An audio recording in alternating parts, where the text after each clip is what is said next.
Come on, come on. Yeah, that was it right there. You know.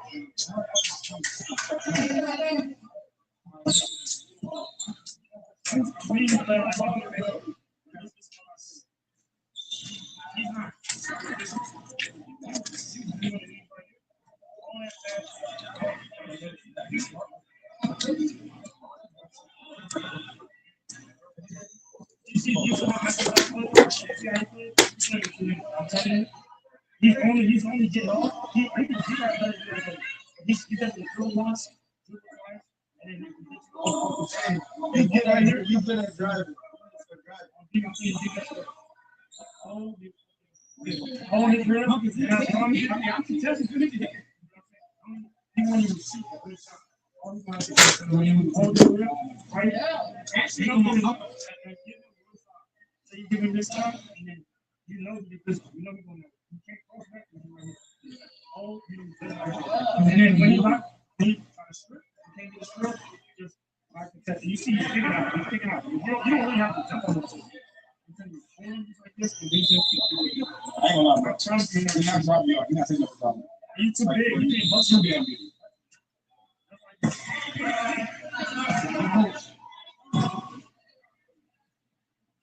I'm watching.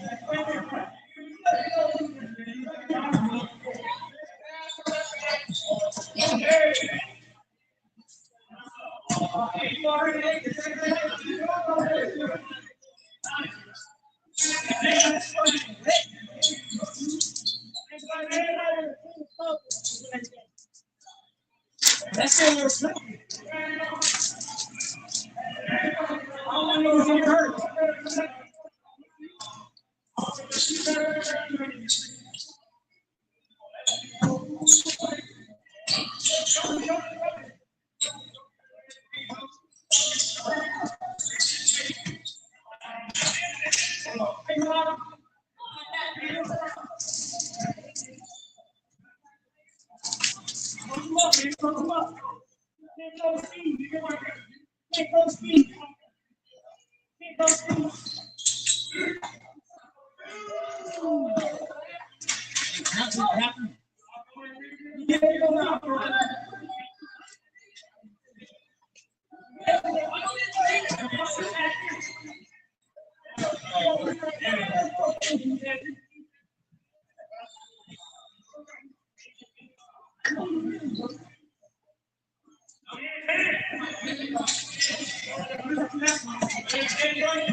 as fuck.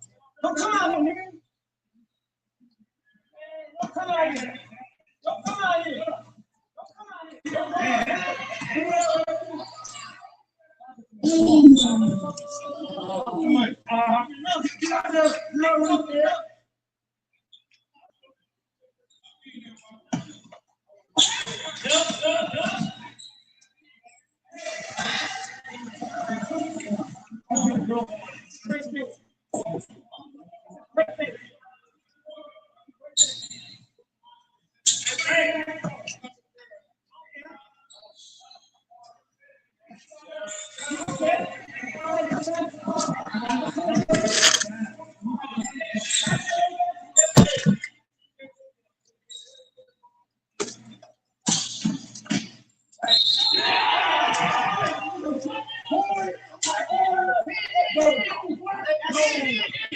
No. Niggas go for him.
All day, nigga, don't see me.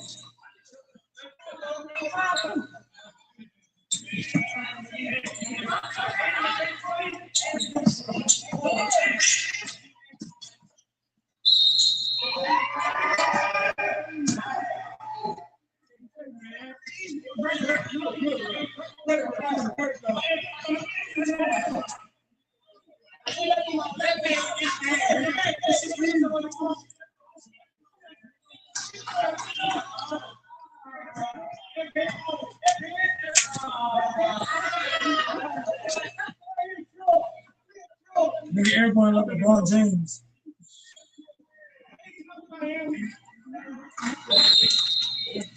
Come on, coach, get off the court.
How much coach can you get? I mean, fuck.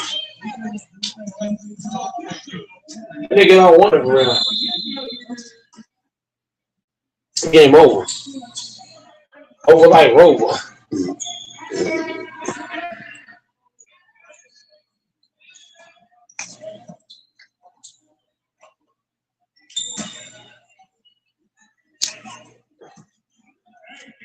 Shit, look trash. Weak ass crossover, nigga.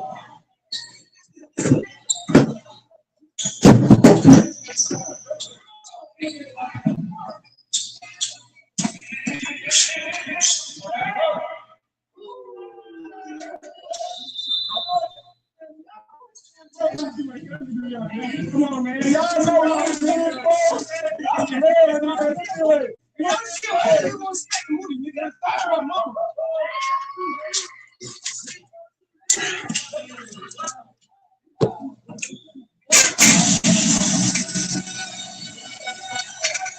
All right, guys. Wow. What a game.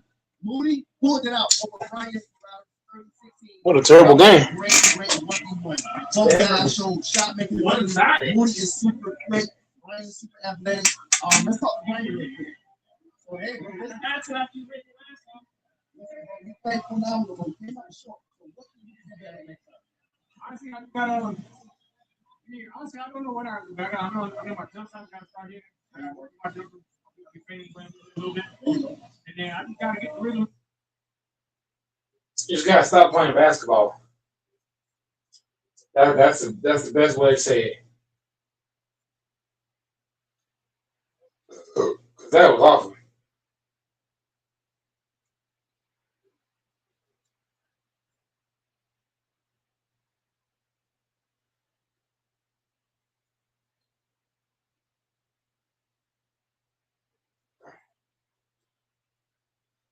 So, the 4 dribble thing.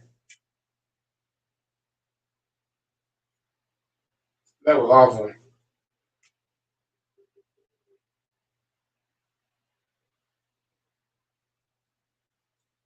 Tommy versus ISO Tay? Is this actually happening? Vivo is 5 times more attractive to fly.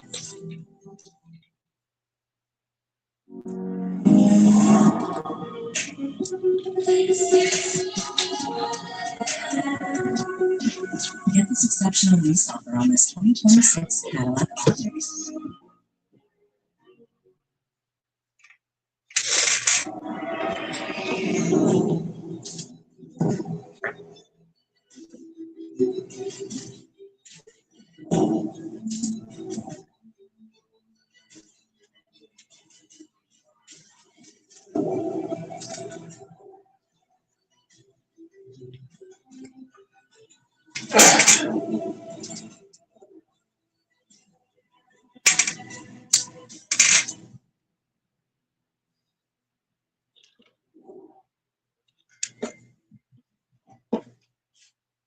Ladies and gentlemen, welcome back to the next chapter. ISO Tay versus Bombi.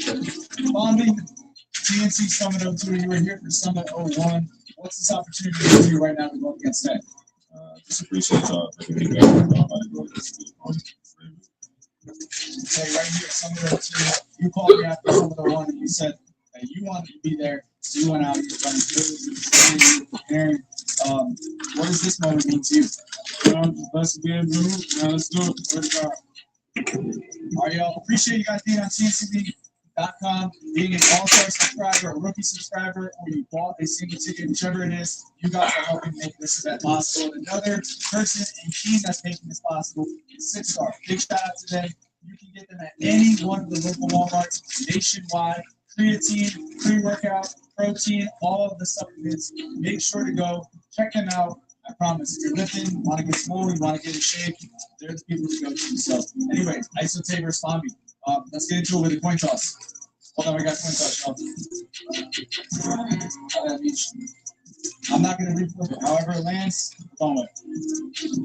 Not a call. All right, y'all.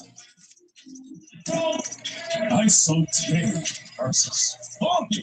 TNCB. That's what you do, man. They've never matched up. They've never seen since the beginning. Yeah. So it's kind of weird that they're trying to see this the 30th. Let's get straight to it. Bombi roll top of the key.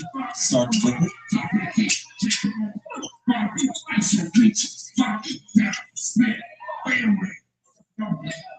Man, both of these guys, two ways, great defenders, both very aggressive offensive players, and in my opinion, this game has some of the most at stake for each individual career. Yes, Tay right wing, takes a triple threat 3, no good. Interesting about this is they're two different defenders. Like Bombi likes to do a little more anti-Tay's playing in the mirror. I think Palm uses his hands very well. Right. I'll say that. 3 possessions, 3 stops. Tay basically slow step with the left. Tay gets the first bucket of the game. Here we go.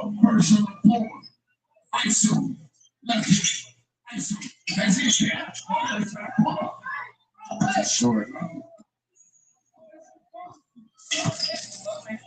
Now Tay's obviously hasn't gotten his first pay-per-view win. He's had his strength of schedule has been up there with the best of them. Yeah.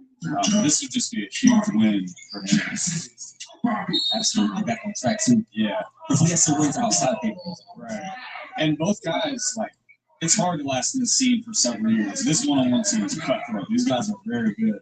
So the fact that they were here since the beginning and are still here says that they're very respected players. They step through. Oh,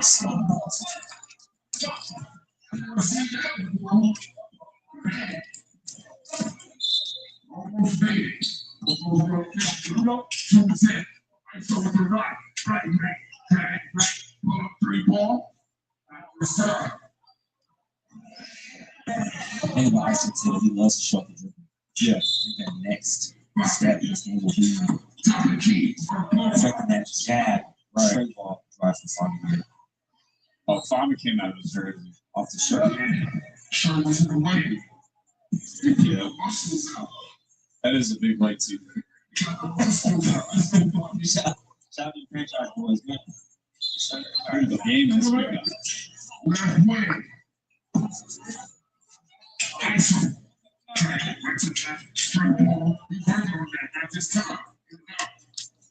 That's his favorite move. Yeah, drag dribble. Drag dribble. Going left too. Pound, that dribble. Trying to snatch that space. See if that gets that Fondy energy going. Tay kills the momentum. Yeah, that move was actually disgusting. I'm replaying in my head. It's disgusting.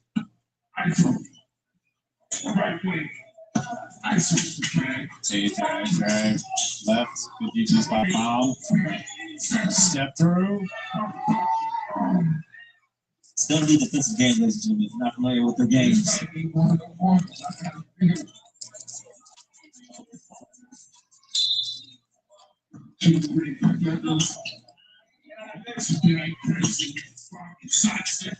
Tough one.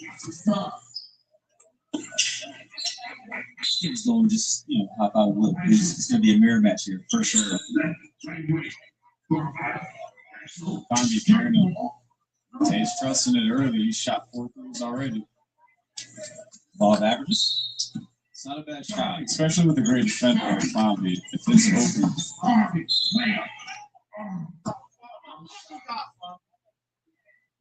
Damn. Fondy going to the line.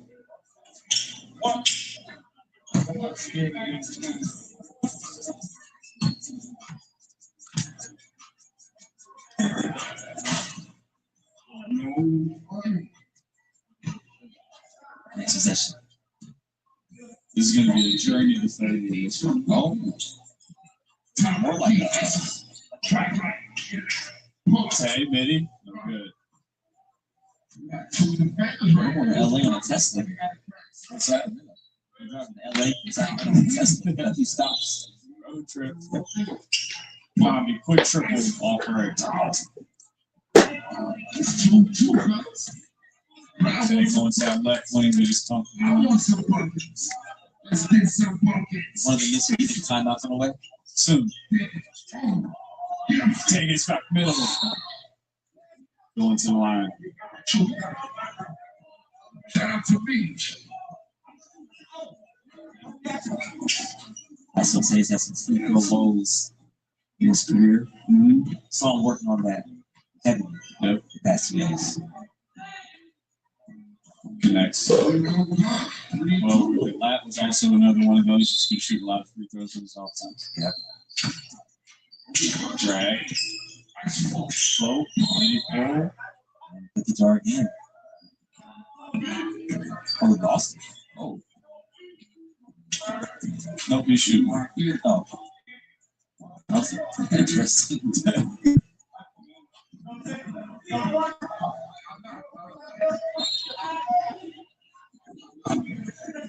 Gotta stick it. 3-2. No timeout still. It's been a very slow start. Two great defenders, though. Tay walls up, tough one. Johnny makes it. That's what it's going to take. Who's going to make more tough shots? They're all going to be contested. Absolutely. Free would be a luxury. Jackson free throw line misses first one. Second one of the day. Good.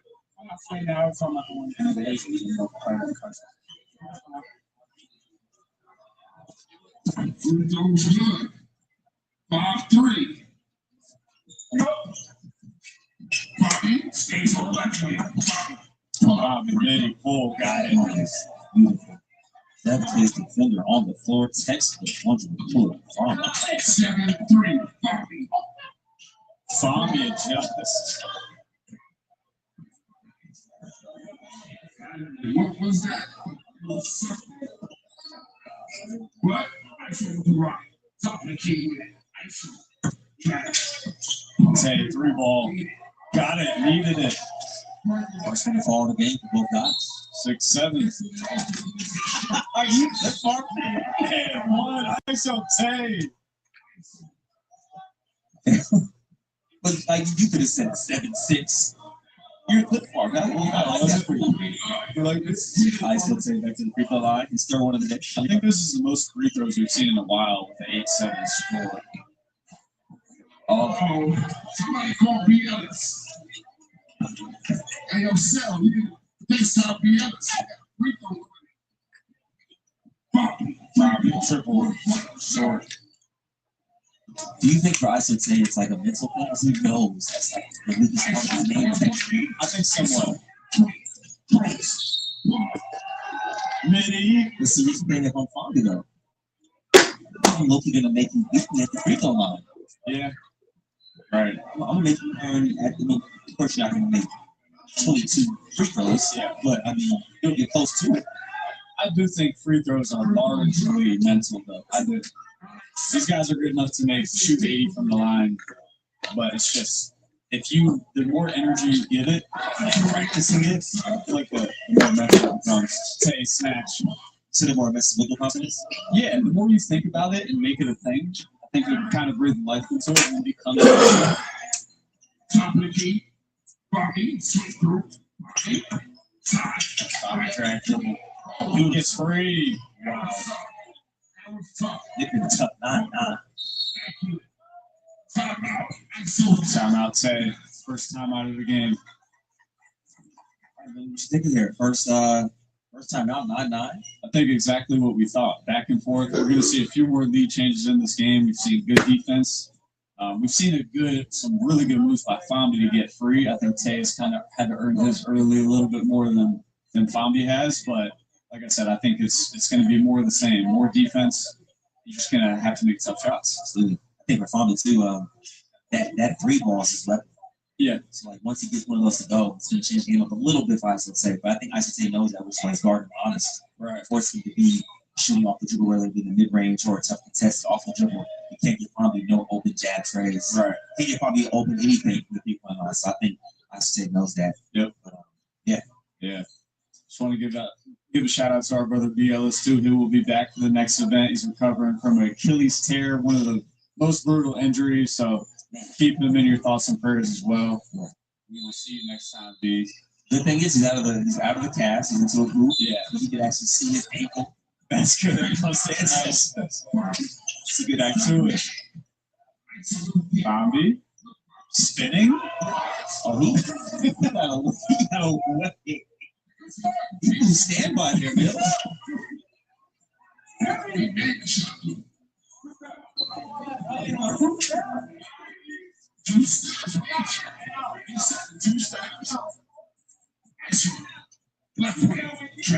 Tay drag triple. No good. Has yet to see that free ball fall, but that can be a real difference in this game if Tay starts to hit those.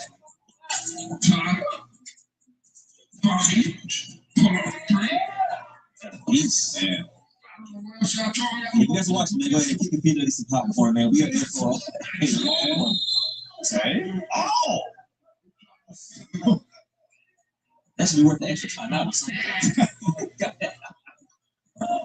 Yeah, next up we got Malik Rousseau, the small guard championship. And then for the main event, we have Woody Kell, Matt Davis, long overdue mirror match. Stay tuned in. A tie ball game here.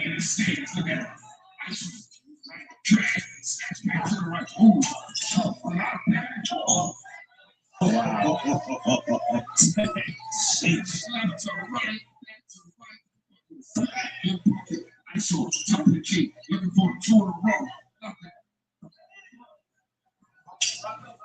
Who's gonna go on the first run here? I'm waiting to see who's good if Tay starts to hit that free ball.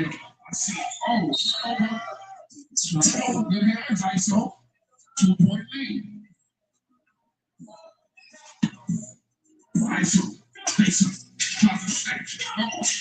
Tay crossover.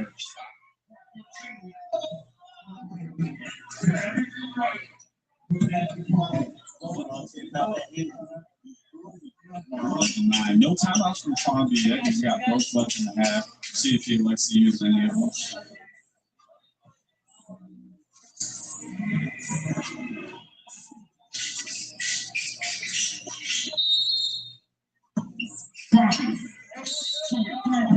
And one straight.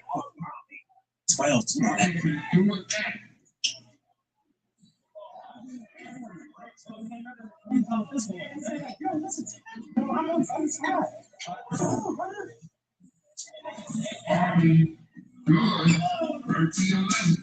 Two-pointer sends us to halftime here, ladies and gentlemen. A three-ball wide.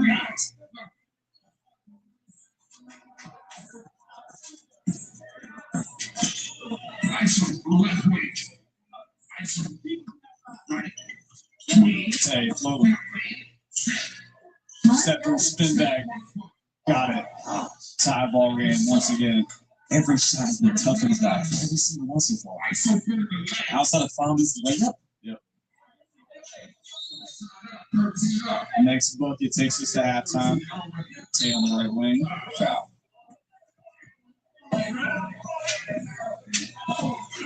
Tossing that three ball today. Kind of had to. Yeah. Fonby shooting all teams. Right.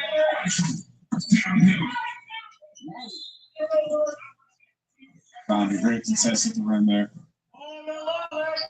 I'm off of Fonby here. Perfect. You gotta use it. If I'm tapping, I might use it. Yeah, you can only use it, lose it. He picks it up just inside the half, and he's gone. Nothing in his way, nothing slowing him down because of ad blocker. All your ads blocked online with Opera. Anywhere you are, at work, at home, at the stadium. Toggle on the built-in VPN to stay safe while watching. Or open the Messenger or Discord to discuss the match with friends. Download Opera today. Get two or more Papa Perry's favorites for $6.99 each. Papa John's. See what scholarships you may qualify for. Visit gcu.edu/myoffer.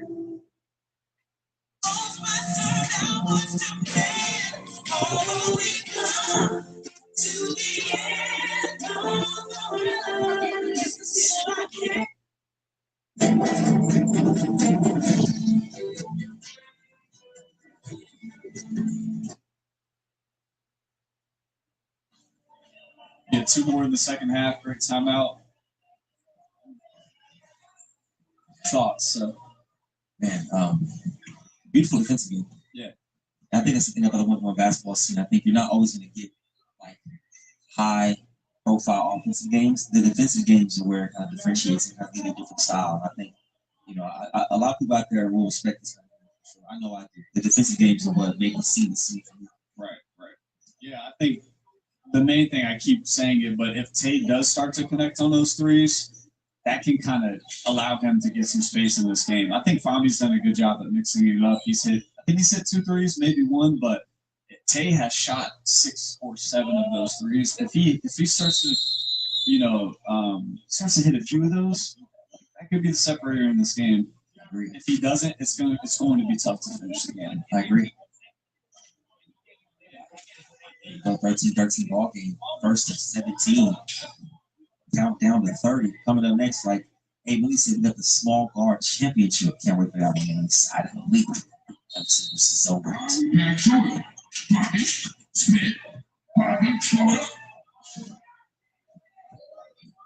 Bobby sneaky with his hands there. Yeah.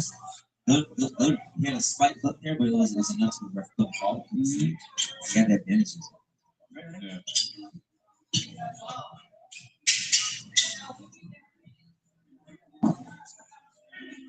I don't think we've really seen these guys get gassed out too bad in the game as of late. This one's a little different because they're such a mirror. They're so good defensively. Do you think that could come into play? I think it's a natural thing. Yeah. You're going to have to snap into that fourth year eventually.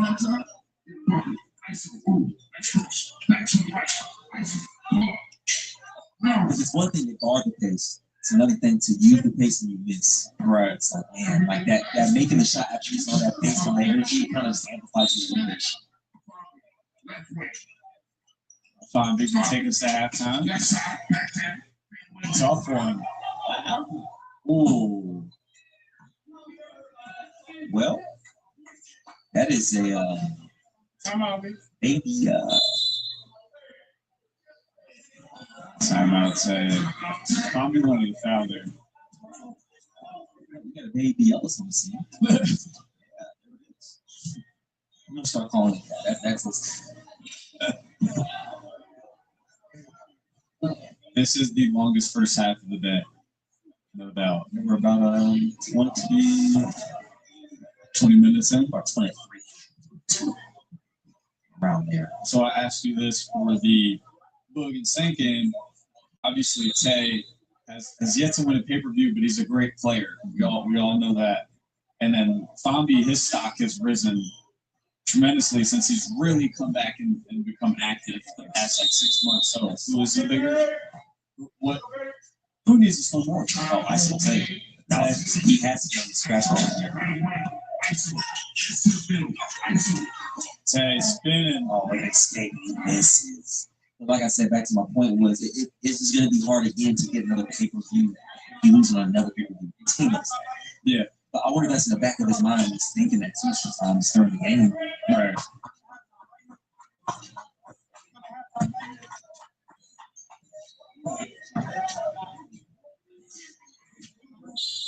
This is defensive matchup. Like Bruce Guard versus Patrick Beverly. Fambi. Halftime.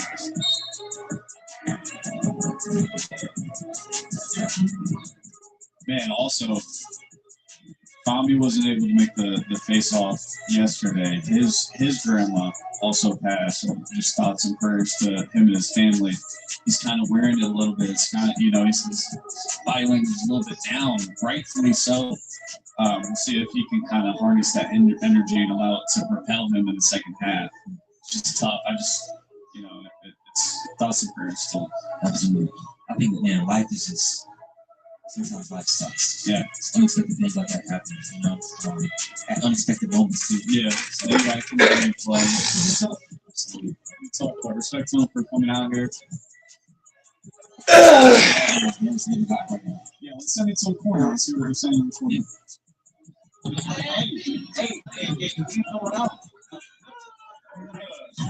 Bring it here now.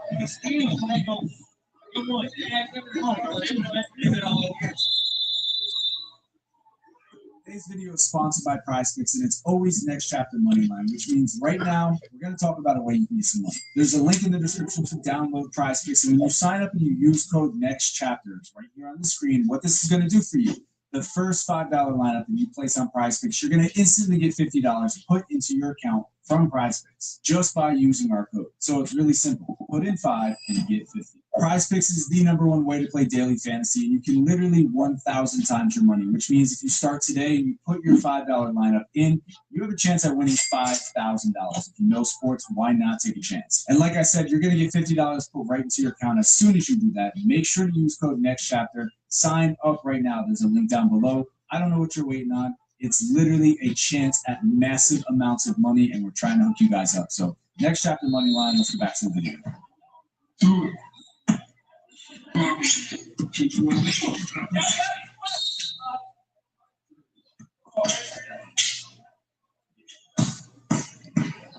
Tay right wing. Down 2.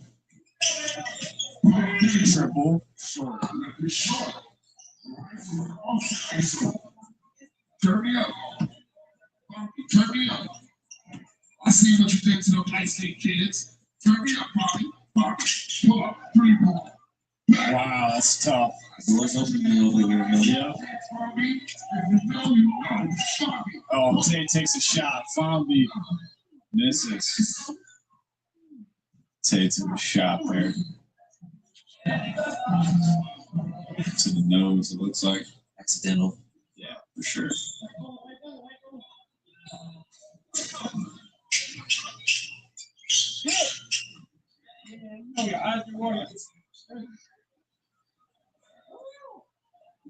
Man, I'm like getting in there. No, What? Go for hot Oh, start. you start watering. Can't help it.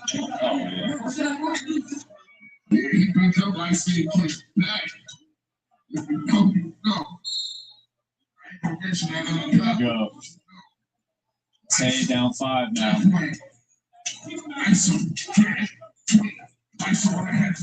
Fader. Short. Tommy trade ball separates it. Yep. 18, 13. Quick one. And 1. Fombi up 8, going to the line to make it 9. This 3 ball has been the difference in this game. And the thing about it is, even though it's an 8, potentially 9-point game, that is a steep deal for Tay because he's not a 3-point shooter. Because of the nature of this game, this matchup is so points are at a premium. Yeah. So being down 9 in this game is a little different than being down 9 in say with Saint. It's a little more volatile. Absolutely. Big possession. A bucket here is almost that for Fombi. Fombi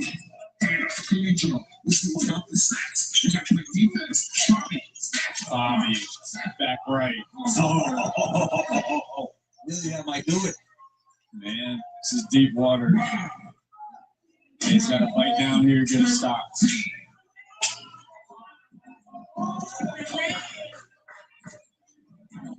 Tay's embracing the moment. 2 threes here does it. Man.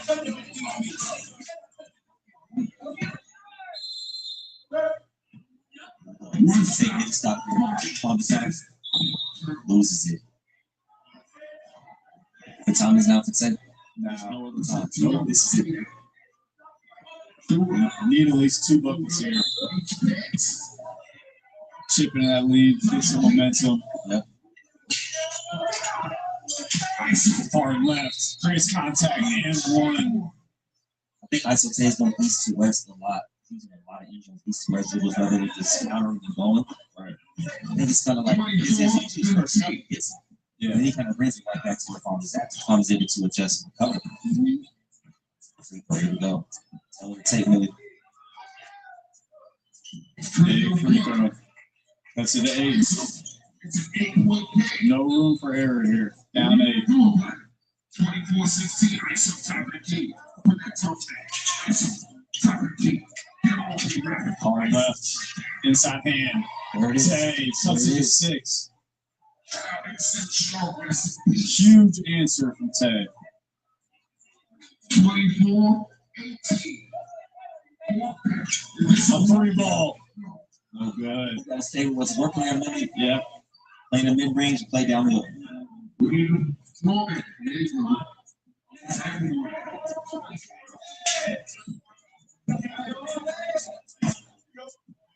24-18, Bobby.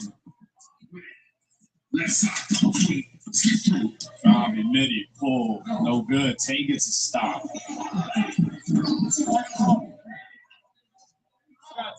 Right down here.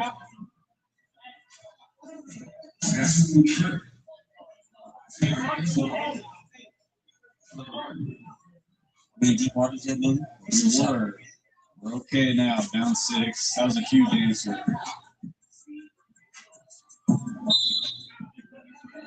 Headed to a 1-possession game here with the 3.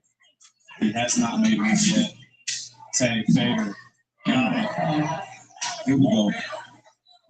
Ball game, 4-point game. Tay needed to answer and did. Downhill.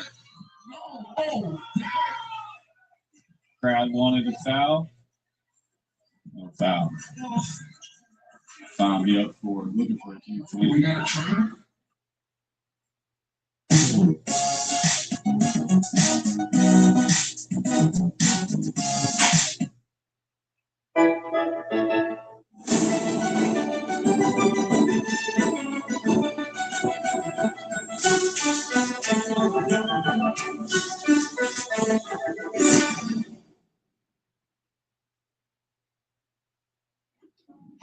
What if that beach view they promised just got 100 times better?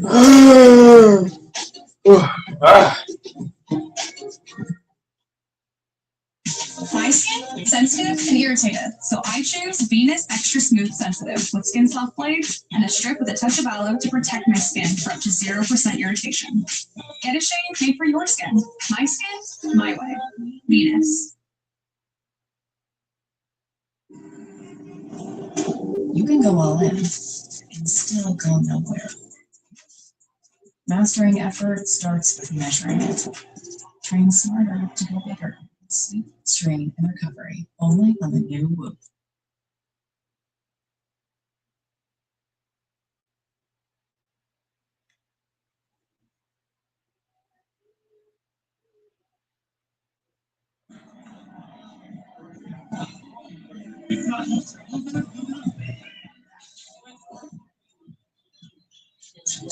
Broadcast moves on the phone, I want to say. Give you some advice to take here. Has there been a timeout by either in the second half? I don't think so. No.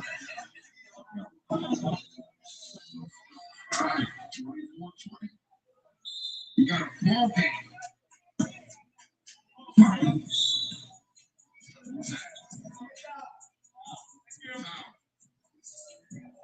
So those evolution type of balls, like, don't hold sweat. Yeah. The NBA balls, yeah, the NBA balls, like as you use it, it gets better as the game goes on. When the game starts, it's actually pretty slippery. Once you get some sweat on the basketball, Right, you gotta be very clarify. It's very clear. I'm sorry. I think it's definitely the NBA basketball. You think we should all make that change? Why not? Because then you wouldn't have a lot of sweat stop for instance, the ball sweating, so the basketball sweating. True. You know?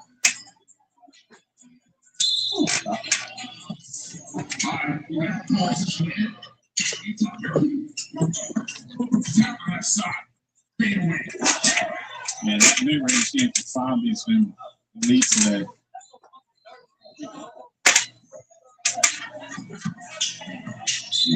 That's it.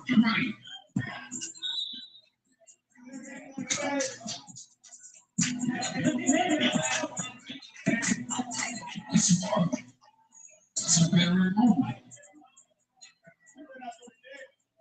26-20.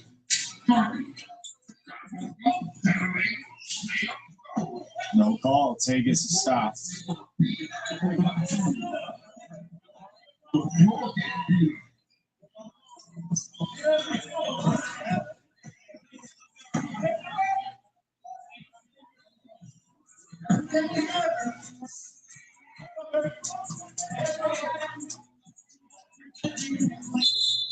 Talking to himself, here we go. We got a pull on the hip. Zombie's frustrated. The last 2 possessions.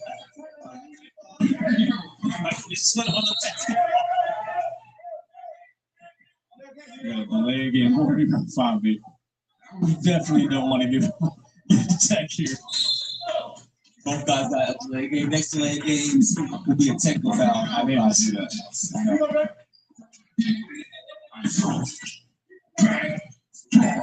Needs it.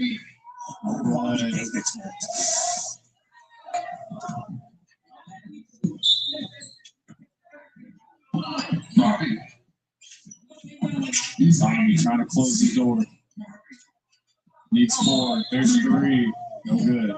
2, man. Insane. That's a big free throw.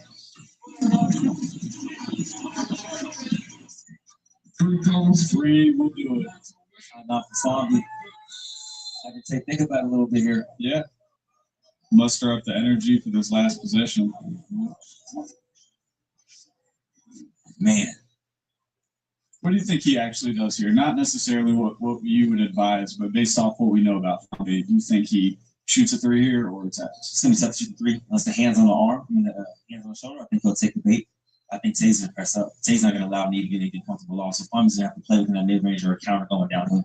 He has gotten that sweep through call several times, so that's got to be in your head if you're Tay. But also Tay, you kind of have to still have at the shoulder a little bit. Yeah. See if Fomby can time that, then I mean, hey, right, shake his hand. Yep. But you're not going to allow him to shoot a 3 here. So if this is going to be a downhill play, if it's not a sweep through foul, so we'll see. 3 points away. 27-20. Right to the cup. Tay gets a stop. There, late, man. Oh, bro. Fomby's frustrated. Holding that wrist.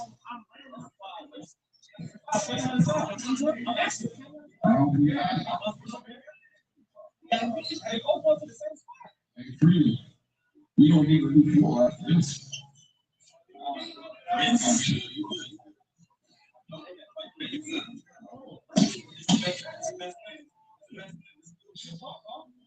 See how this plays out. It's on his body language. It's not looking great. See if he can get up. It is his left wrist instead of his shooting hands.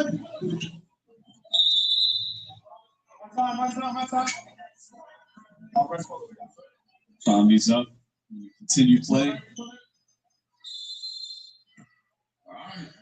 Oh, who's taking down here? Yes, he's got all the space going right. Fomby's up. There you go.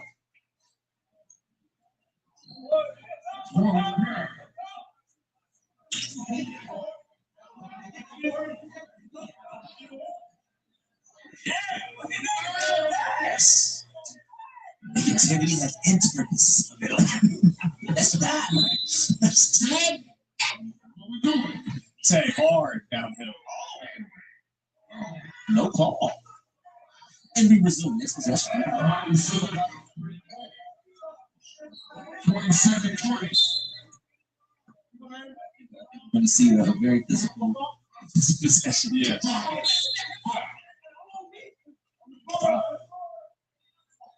Beach has out on the floor.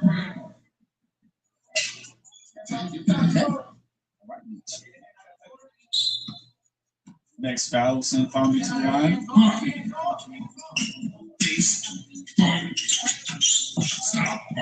Slips. Turnover.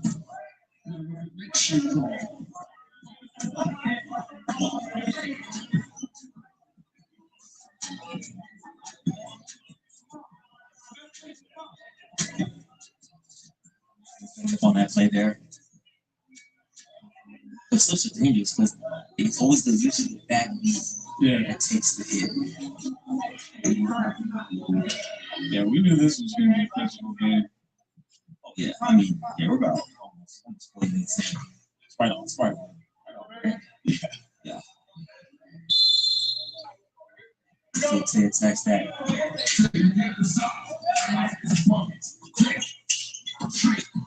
Tay. Stop. Fade away. Oh, guys. Huge shot. Wow, couldn't guard that any better.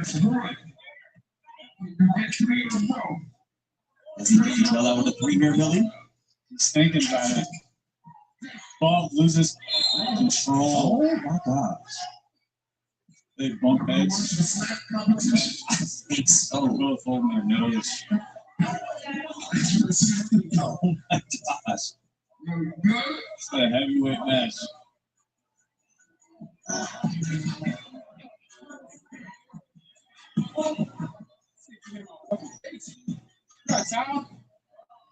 Deontay Wilder and Joshua. Did they call a foul there? Yes. Okay. Let's call this out.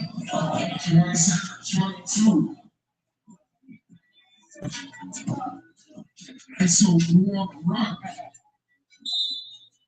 Bobby close it out. Say left wing, down 5. Needs a bucket. Has some space. Great defense.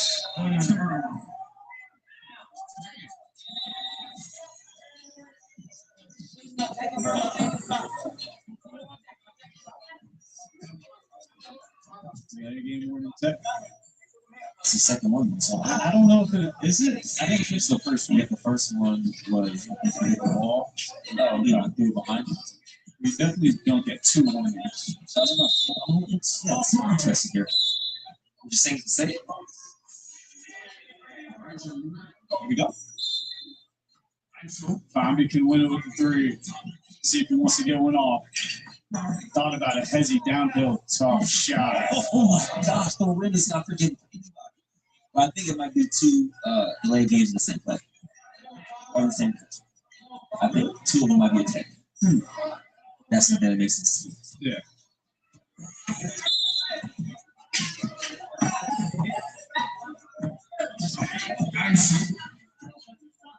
You see, you get 2 of these, you back in. You decide. ISO. Left right. Jab inside. To right. Tweet. Back to the left. Back to the right. Say mini pull shorts. Pressure is on. You will take 4. 27, 22.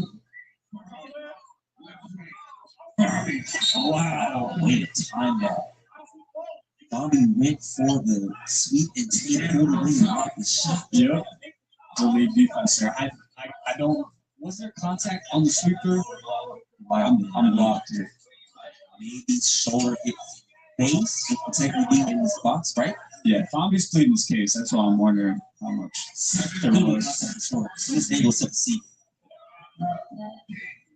Let's go ahead and send to the corners. I want to hear what they got to say. Yeah.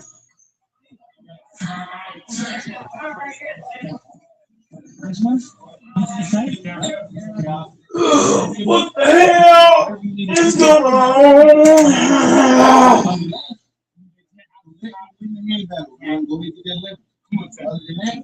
I'm getting so many styles. You're getting so many styles. I feel like you're off balance off the shot. It's off balance every time. And you shooting it straight forward. If you get that mission here just a little bit, you're good. I got you. I'm leaning. Yeah. You leaning right. I'm leaning to the right. You're doing it right every time. Yeah, you know what you're gonna do. Anytime.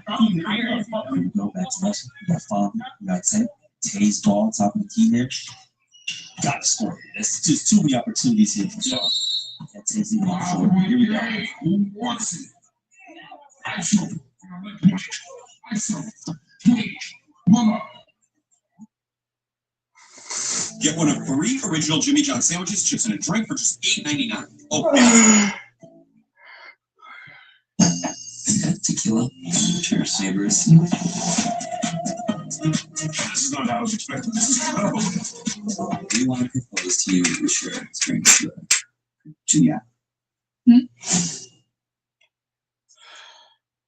closest thing to fresh air in this office is your boss's screensaver. But what if you just booked that lake house? Go on, it's easy. Booking.com. Booking.com. Yeah. There are trucks. And then there's the 2026 GMC Sierra. It's the truck. There are so many electricity plans. How do I find the best price? Easy. Check with me. Lowest price. He's getting to his spots. He's getting clean looks. He's just not able to knock that midi down today. Fondy, 30-22 over ISO Tay.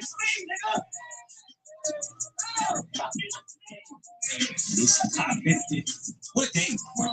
Great game. Great win for Tom. So let's go ahead and bring the trigger out. Oh.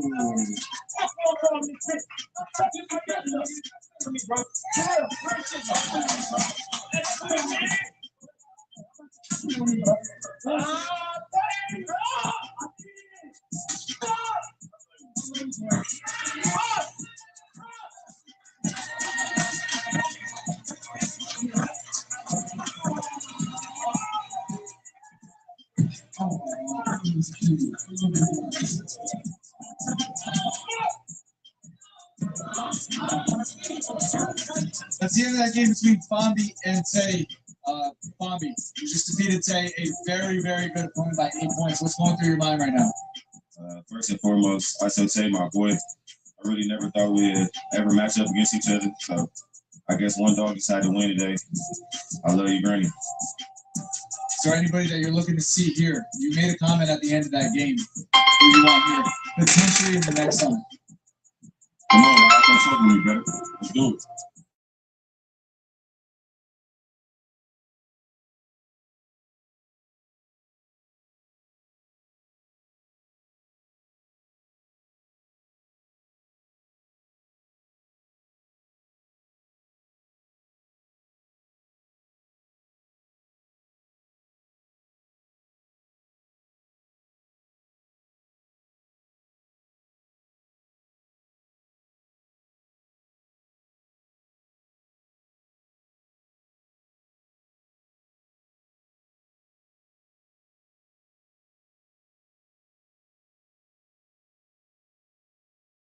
I've done. I ain't gonna never disrespect nobody.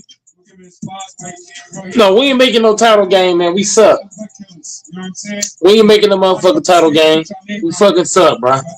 We ain't better than fucking Bears.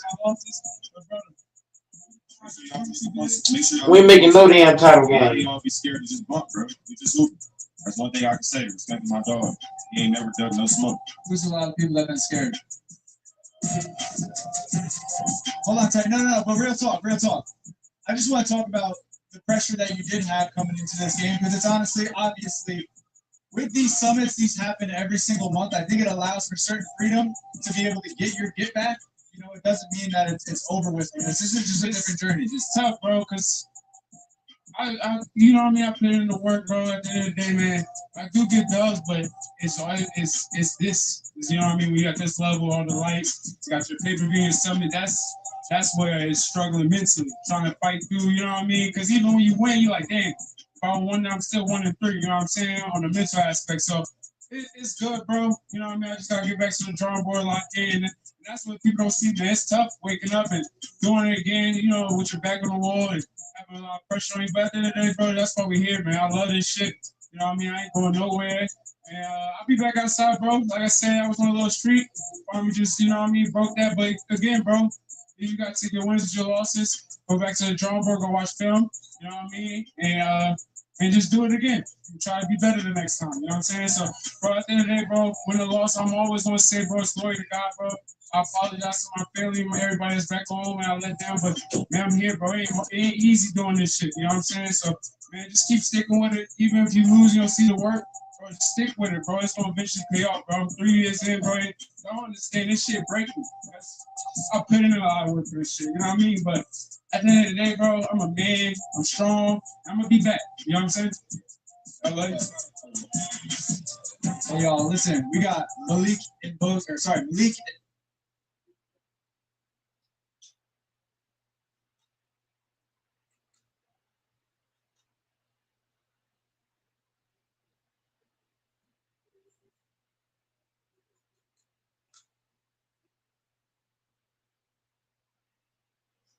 10 wings, $10.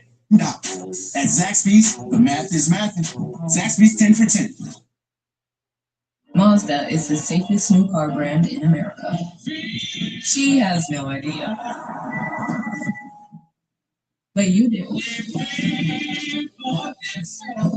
Mazda, more of what matters most to you.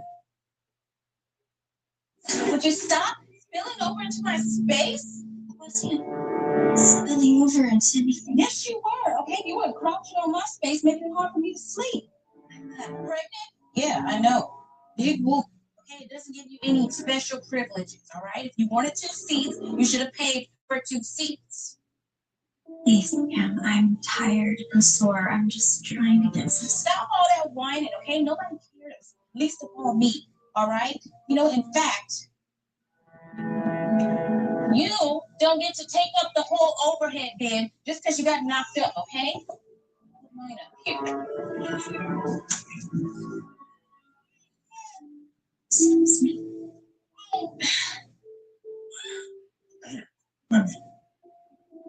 Ma'am, I'm sorry, but you need to stow your bags during the flight. I know, I was. This woman, I want this woman written up, okay? Ever since she sat down, she's been up minutes, talking about a shared space, making little noise, just making it hard for me to sleep. I'm sorry, ma'am, but she's pregnant. I know she's pregnant, okay? Everybody knows. But that doesn't give her the right to ruin the entire flight, does it? No, but she has the right. Exactly. I'm a platinum member of this knowledge program. We're not any better than the Bears, be sworn. Now, look, tomorrow is the most important day of my entire career. And I need to be fresh, which means I need some sleep. All right, but I can't do that when I'm sitting next to a woman who's as big as a house. Now, I need you to find me a new seat. Sorry, ma'am, but this flight is completely booked. Here, let me take your bag to the back. I'll help you get it when we land, okay?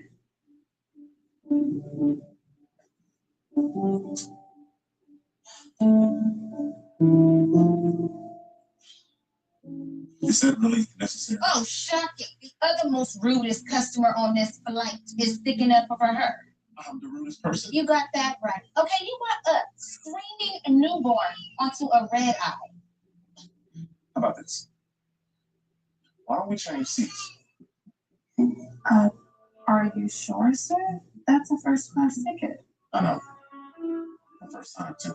But there's the only seat available as the whole flight was booked. I could barely afford it, to be honest. But I had this amazing job opportunity. It's perfect. So, goodness. So the seat is yours. If you decide to leave me and this woman alone. Works for me. Thank you for your help. It's no big deal. It is to me and to her. Excuse me. Excuse me.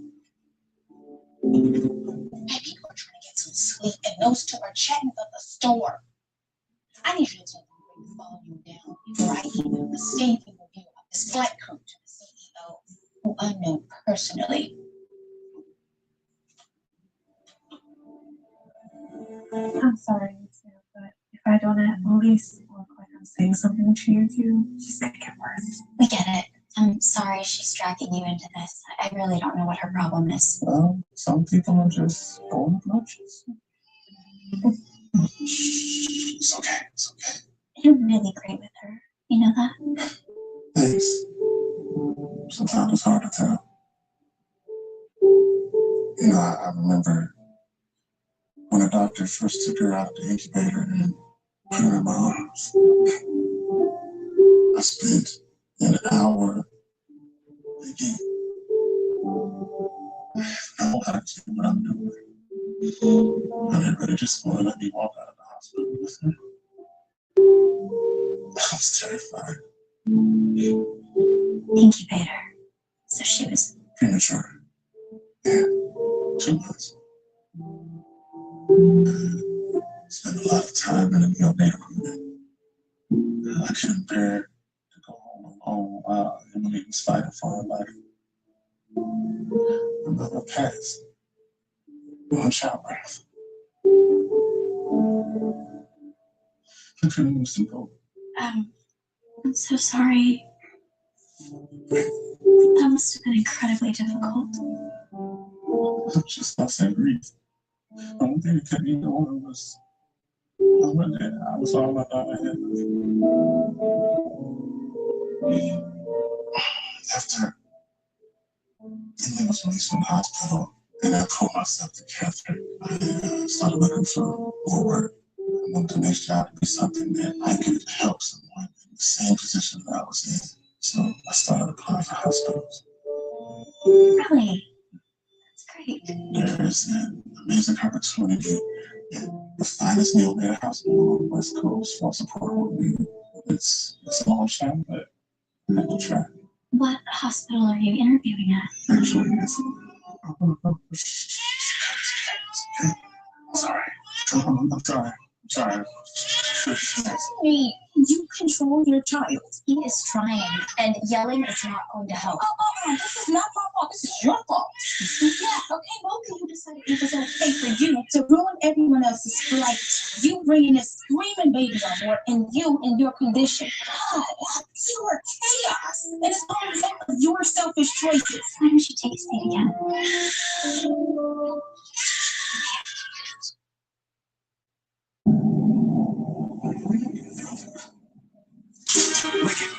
From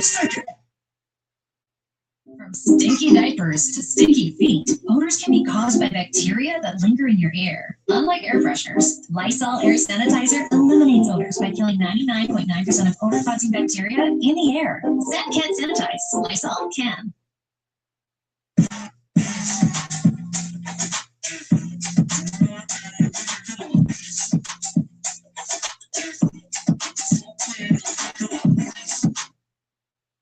At United Healthcare, I'm driven to help families like me. Our first daughter, Adeline, has special needs, and she inspires us each and every day. At United Healthcare, I drive the strategy to make the members' experience better. And my motivation to serve any family with child with healthcare challenges comes from within myself and the experience I face personally. I'm Spencer, and I'm committed to care.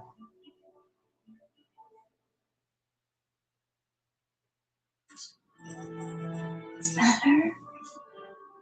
There, happy now? Only if it stays like this. Ma'am, you're going to need to go back in the church and receive this. Fine, I need to get my rest anyway. And unlike these two producers, I have a job with responsibilities. I'm on my way to the hotel to prep for the conference. Have you booked any?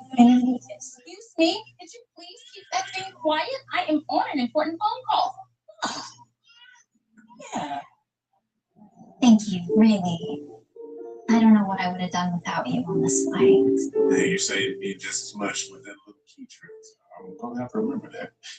And if you ever need a pediatric support coordinator, you can give me a call. Sorry, I don't have a card or anything. Los Angeles General, this is the hospital where you're interviewing? Yeah, why do you go to OC? Welcome home. Sure, you don't have to pick me up. Of course I did. Richard Jenkins! Wow, I didn't expect to see you until this afternoon at the All-Star Conference. I'm Diane Park. I'm the author the publisher hired to write about the All-Star team doctors you just recruited at your new hospital. Yes. How are you? I'm great. I will be covering the conference. Excellent. Well, you're in luck. Here we have Dr. Osi, and she is the country's most cited neonatal researcher and keynote speaker in the whole conference. In other words, she's the true star of this whole thing. And I would love for you to. Oh, we've already met. Unfortunately, this woman spent the past 5 hours insulting and harassing both me and this gentleman for having the audacity to fly while pregnant or with a child. Is that right? Sir, look, I can explain everything, okay? It really was me just having a bad reaction to my meds. You know what? This part protects you. I believe this arrangement doesn't work for me anymore. So I'll be contacting your publisher and requesting a change in life. Oh, sir, I really need this job. Well, that's too bad. Because anyone who treats people like that, the way you treated at the one near my project, will you wage for, okay? We're down here.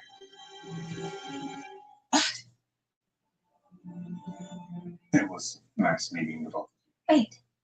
You know, I'm the head of the neonatal unit at LA General. Really? I'll call them from the car. As far as I'm concerned, the job is yours. Thank you. I can't begin to explain how much this means to me and my daughter. You don't have to. I know you'll do great. fun.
Northern Tool and Equipment.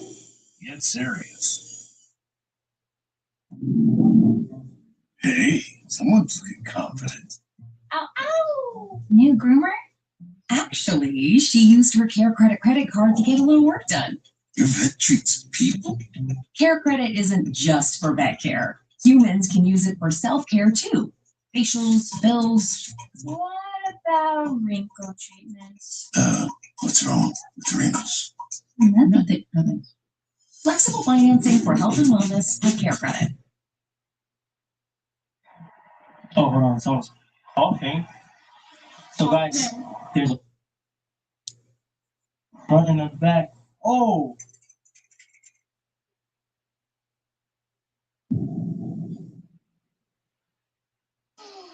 It's alright, Joe. It's alright. Everything's gonna be good. We're here. And it's time, okay? It is time. This is it, guys. This is it. This is it. Yes. Today is the day that I've been waiting for so many years, that I've been dreaming about for so many years, and it's honestly because of all of these videos that I've been doing. This is it. Today is the day where I finally meet my biological father for the first time ever. I am very, very nervous. My hands are shaking. All I do know is that I'm 8 minutes away. My baby is holding the camera. If you guys are new to this channel and this is your first time watching us, I called my biological father for the first time ever a few days ago, and me and my boyfriend drove 15 hours to come and surprise him in Maryland, and he has no idea. He has no idea. I did not tell him that I was coming. He has no idea. I'm going to be surprising him. Ever since I was a little girl, this is all I've ever wanted, just to see my dad, hang out with my dad, my biological father.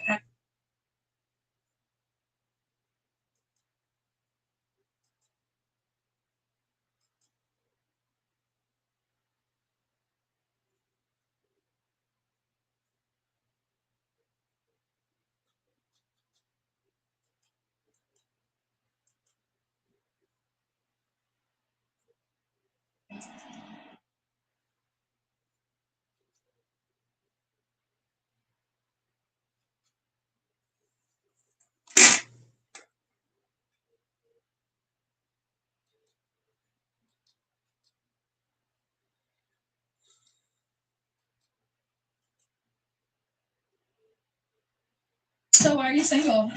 Oh, starting off strong. I decided to go with no man. I just like the way your jeans bag.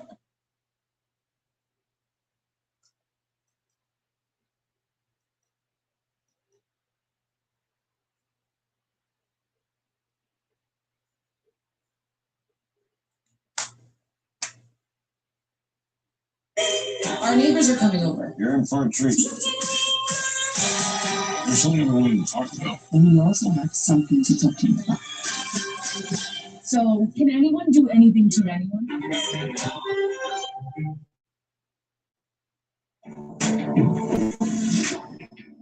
Water's calling. See what's out there. If you were to send a good morning text to Sophie, what are you sending? Good morning, pretty. How'd you see like a little hand heart? Ground beef is a little bit concerning. How's ground beef concerned? I don't even know what that shit looks like. I feel like Sophie wasn't vibing with somebody from the start. I don't want to make a mistake.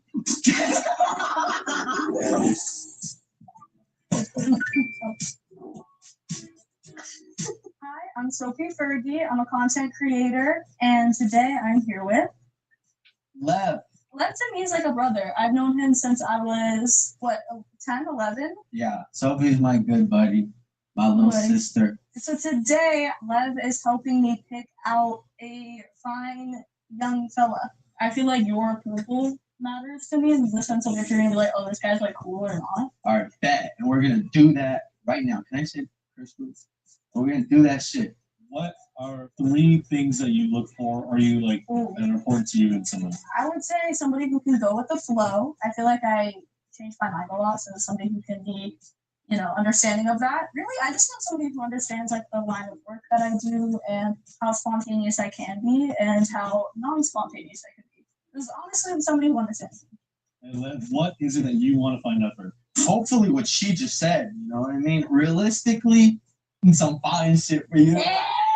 Go.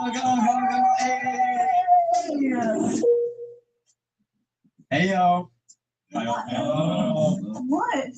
First impression? I rock with almost everyone's shoes. Almost. Your shoes don't mess with. The Adidas are throwing me. Is it the Adidas or the socks? Might be the pants throwing me. I didn't have time to get anything else. First question is this. If you were to send a good morning text to Sophie, what are you sending? Right away, we want to know.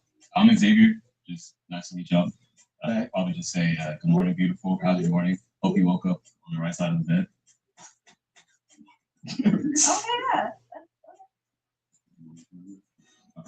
So my name's Ryan. I would probably open up with like a gift, like Boo from Monsters Inc. or something like that. Start your day. Like the little kid? Yeah. Okay. Hell yeah. Name's Zach. I think I would probably do a good morning and then a smiley face emoji, obviously. And then we got like maybe a quote for the day. What kind of quote? What's today's? Today's from Master Uble. Yesterday is history. From Kung Fu Panda. Yesterday is history, tomorrow's a mystery, and today's a gift. That's why it's called the present. That could be that with this. Yeah. No, that was good. That was good. Oh yeah. My name is Luca. I'll probably just be like, rise and shine, beautiful. Rise and shine. And maybe a little, like I said, a little gif, a heart baby. Okay. My name's Omar. I would probably say like good morning, pretty. How'd you sleep? Like a little hand heart. Okay, that's really cute. You got it dancing, bro. You gotta pay that comes through. Last contestant. My name's John. I just say good morning, twin. That's Morning twin. Can I say that's my favorite? I honestly might be my favorite too. Oh. Morning twin. I gotta see what else. Okay. If y'all were to write a love song for Sophie, what are the first 2 lines? Man. Do you want to beat? Oh, yeah, drop me something. All right. Hey. Love twins. Okay. All right. Love twin. Where you been? Hey. Love twin. Where you been? When I'm with you, feels like a win. Okay. There you go. It was like a win. I'm about to hit my shin. More for you. Awesome. Okay. For you. Okay. Hey. I feel for you. Because you're my boo. I feel for you because you're my boo. You gotta see this love through. We'll release that soon. Is that everyone? Yeah, that was it. Oh, we're into the song. Okay. Honestly, I felt like with what they were given, they ate. They ate, left no crumbs. Everyone passed. Okay, yeah. Thank you. Everyone passed, of course. Thank you. That's funny. So do you ever actually tell people when something's bothering you? I mean, I'll tell you stuff. You sent me a meme at 1 a.m. and said LOL, and I knew something was wrong. Okay, fine. Yeah, sometimes I just Keep it moving. Stay busy. Don't think about it. Yeah, but at some point, that's not exactly great for your mental health. You know that, right? Bold words come from somebody who also does that. Fair, but I actually got help on those habits. Look, June is Men's Mental Health Awareness Month, and a lot of guys are carrying a lot more than they let on. Okay, so who did you get help from? Before you, Paige? No, a therapist through BetterHelp. They're actually the sponsor of today's episode. BetterHelp makes therapy more accessible wherever you are. You can connect with a therapist online or through the app, and 82% of clients recommend their therapist. One thing my therapist taught me was how to stop asking, how do I make this feeling go away, and start asking, what is this feeling trying to tell me? It sounds simple, but it helped me slow down instead of just pushing through everything. Nice. How do I sign up? It's simple. You just fill out a questionnaire and you'll be matched with a licensed therapist quickly. The best part, you can communicate in the way that feels most comfortable for you. Phone, video, or text, and if it's not the right fit, you can switch therapists at any time at no additional cost. Wow, that's pretty convenient. Click the link in the description or visit betterhelp.com/nectar to get 10% off your first month of therapy. Because no one should have to go through life's challenges alone. BetterHelp is here with you. Thanks to BetterHelp for sponsoring this portion of the episode. Now, let's get back to the video. So imagine you guys went on like a couple or maybe a few dates with Sophie and you were ready to pop the big question. Be my girlfriend. How are you asking her to be your girlfriend? I thought you were about to say marriage for a second. I was like, that's like love. What gesture? What type of romantic gesture? A romantic gesture? Yep. Probably like a maestros or something. And you know, I got the ring and I pop it on you my favorite girlfriend. Wait, the ring? I'm thinking too far ahead. Nah, I'll get a ring if she gonna be my girlfriend, yeah. What's it called? The milk ring? The promise ring? Milk ring? No, damn, you're right. Milk ring. I'll get a promise ring. I'll just put it right there. Yeah. Like, yeah, be mine.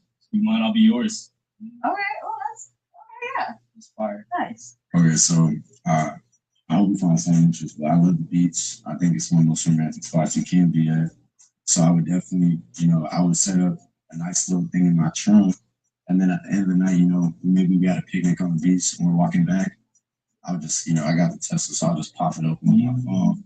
Like turn around, you got roses, maybe your favorite food, and it'll say, "Can I be your girlfriend? Will you be my girlfriend?" I'm applying myself to you. Nice. So I love movies and I also own a truck. So I would take you to a drive-in movie theater. I would set up my truck with a little bed. But then before you would you see the bed, I would put up like your favorite candy, popcorn, your favorite little snack, some chips if you like them. And then it would also be, will you allow me to be your boyfriend? Why? Can I ask, why is everyone switching up the wording on that? I mean, because like, It's a new era. I need to show Yeah. Okay. Not that yet. We will. Okay, yeah. I took you to like a nice restaurant on like a cliffside where they're like, it's like a beach below the cliff or like some nature or whatever. And then like on a little open grass area, I have a little setup that says, "May I be your boyfriend?" And then you say yes, and then I lift you up and give you the dirty.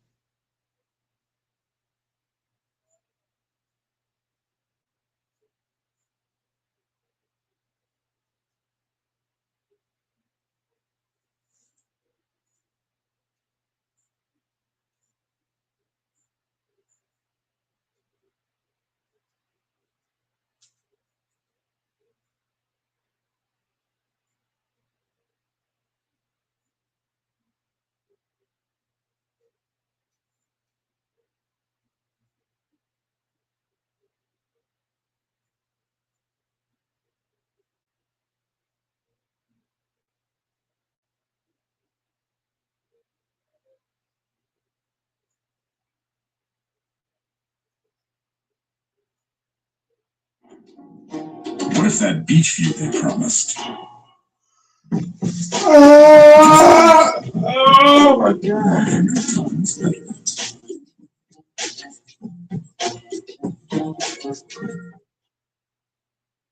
The secret to that bold -196 taste? Whole lemons. Freeze them and crush them into a flake. Congratulations to Will and Emma. I can't wait to see you two make memories together. For the rest of your life. You have a holiday side. Can I give you this? You can. Number one for me is favor because he's made an effort always. Definitely writing this. I don't know if I'm like drawn to him because like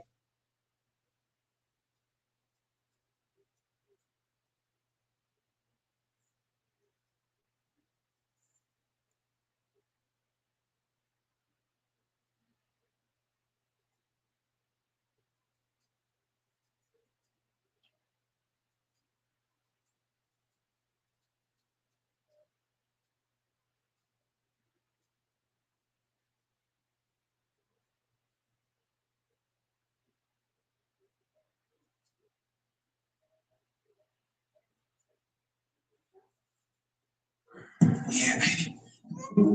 Oh, come on. Oh, yeah.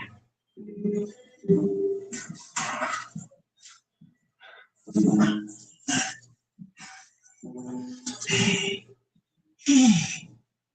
Can't wait to continue our date, you know? How can I stop here?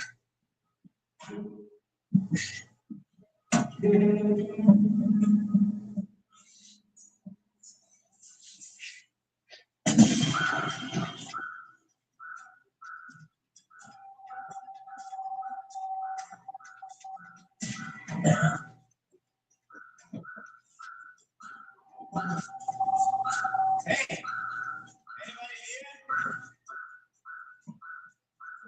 Please, you know, wake up.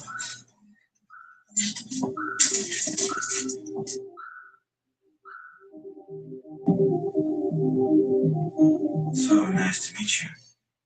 that's the first date. Oh, I'm so sorry. You have beautiful eyes. Thank you. Not to me, to others. I need to go to the restaurant and you go ahead and finish your drink. Yeah. Okay.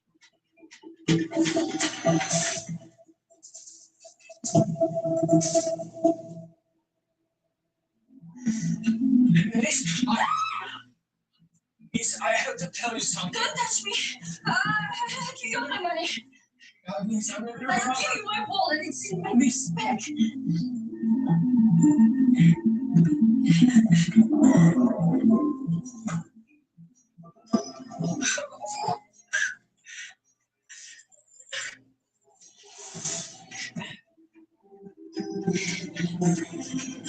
Hello. Someone just tried to rob me. It was a common smell in her head. Okay, you're shaking. What happened? All this man almost tried to rob me. I just called the police. Okay, let's finish our drink and find some other place, okay? Okay. Oh, Oh, it's fine. I get it. thank you so much. Okay, you breathe. Cheers. Cheers. For us. Let's be just. Yeah. Hmm. That's my Jasper. Are you okay? Honestly, I don't feel well. Hey, we can go to my car. You'll be safe there. No. I just need to go. Yeah, okay. Okay.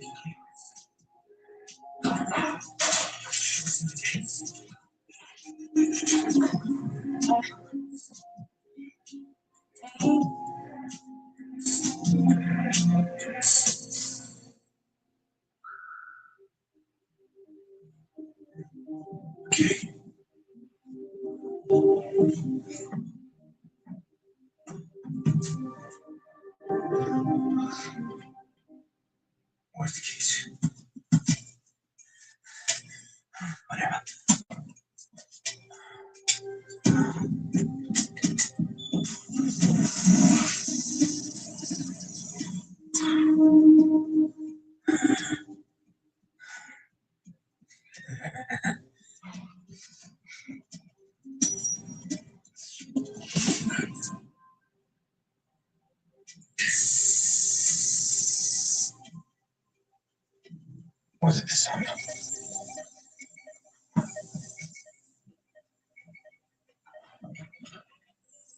That's the song, huh?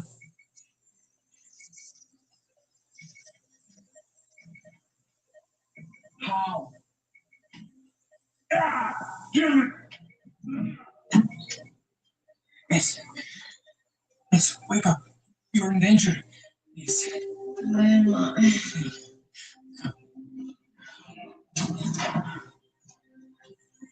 Hey. What do you do, huh? I saw you put these rocks in the drain. So what? I want to drug out. Because the handsome follows there, you know? What? What you gonna do, you tramp, huh? Officers! Over here! Wait! This is Robert Durst. Let's actually you're arresting the wrong person. First, here. She needs help. Oh my God. Thanks, God, yeah. This is what you get right in my face. What? Yeah. You go to jail for a long time. And no one will.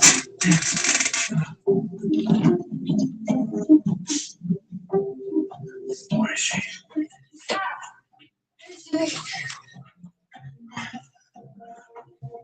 She's on mission and she's sick. She barely can.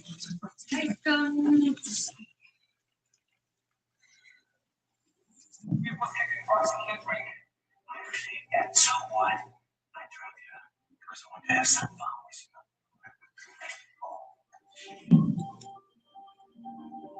you. It's just a joke.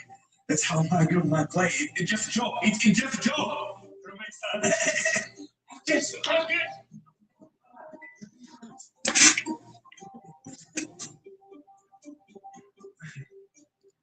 Are you okay? You saved me. I didn't want any decent person with that.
stones. Why do you care? I care because my family. I bring them with me to work every day. I care about my United Healthcare members because I know what it's like to not speak the language.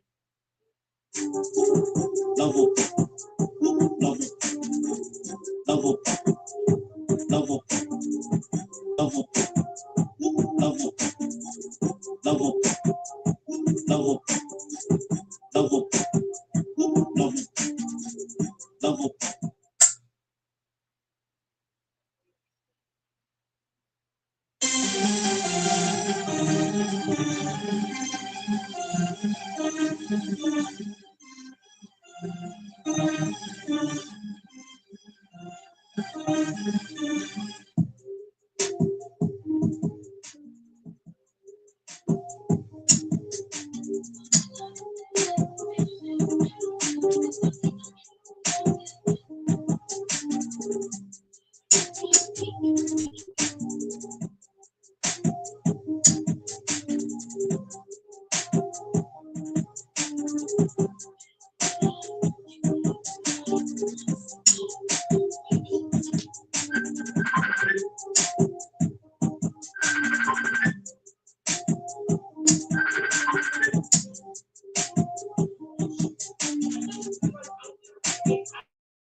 What's up, Randomizer? Randomizer in the motherfucking building. Motherfucking OG. The OG. Randomizer, Beast Warrior in the building.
Hello, everyone, and welcome back to our channel. It's your host, Arlette, and we're here with another episode of Pop the Balloon or Find Love. And we have some beautiful single ladies lined up. Make some noise, ladies. Yes. All right, ladies. So we're going to be bringing out some single men one by one. When he comes around this corner, you know, if you like what you see, his outfit looks good, haircut, beard, whatever it is, you like what you see, do not pop your balloon. However, if there's anything that you're just really not feeling, you can't see yourself with this man, whatever that is, go ahead and pop your balloon, and I'll go over to each of you and see why you ended up popping. You ladies ready? Yes. Okay. So with that being said, let's go ahead and bring out our first single guy. Hello. Welcome in. What's your name? I'm Jay. Jay, how old are you? I'm good. I'm 27. 27. Okay. And where are you from? I'm from New Jersey. I was raised in Vegas, and now I'm living in Arizona. Arizona. All right. And what do you do? So I own a festival company, really a nightlife company, but yeah, we're called Trippy Fest. We're actually having a festival here in Arizona. Okay. Yeah, in August 8th. So that's basically what I do. I got a bunch of different ventures, but that's the main thing I'm focused on right now. All right, that's pretty cool. So now, what are some things you like to do for fun? Yeah, I like to make music. I like to go to amusement parks. I like to trade. I like to watch movies, hang out, just do calm things for the most part. I'm not really too, too mixed up. But I do like to go out. I like to have my fun too, So I do a little bit of everything. Okay, all right. And what are some things you look for in a woman? I think in a woman, I look for peace, if anything. I look for something calm, I'm not really somebody that I have to deal with too much. I guess you could say back and forth arguments, and just being loud all the time. Like I like to chill. Okay. You know what I'm saying? Like I like to have a good time. I got a laid back, relaxed demeanor. Got it. And what are some of your deal breakers? Deal breakers. I would have to say my biggest deal breaker would be someone that doesn't know when to stop. That's my biggest thing. You got to know when to stop. And that's anything you're doing in life. You do too much, it's always becoming a problem. You do too little, it's still a problem. But at the same time, it's like you just got to go far at everything you do, but know when to stop. Know when to stop talking. Know when to stop. You know what I'm saying? It's a bunch of different layers to it. But I feel like you got to know when to stop. You can have a good time, but know when to stop. You know what I'm saying? So. Okay, all right, got it. So we did get some pop balloons. Let's head on down and see why they ended up popping. We'll start over here.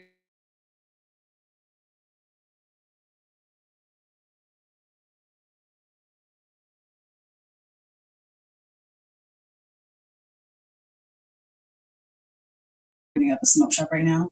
So I only actually popped because he just said he needed someone to be his peace. I need you to be peaceful by yourself. I'm boisterous, I'm loud, and that might just be too much for you. So you said you had a really calm demeanor. I wouldn't want to put anybody out there. Yeah, space. So apart from that though, is he someone that's your type? Yeah, physically. He's aesthetically pleasing. And now is she someone that's your type? She's cool. Thank you. Head on down over here. All right, if we can get your name and age. Hi, my name is Atavius, and I'm 32. Atavius, where are you from and what do you do? I'm from Houston. I'm a client success manager. And where did you end up popping your balloon? I popped my balloon because of the age and the nightlife business, but you are handsome. You are very attractive. And how is she someone that's your type?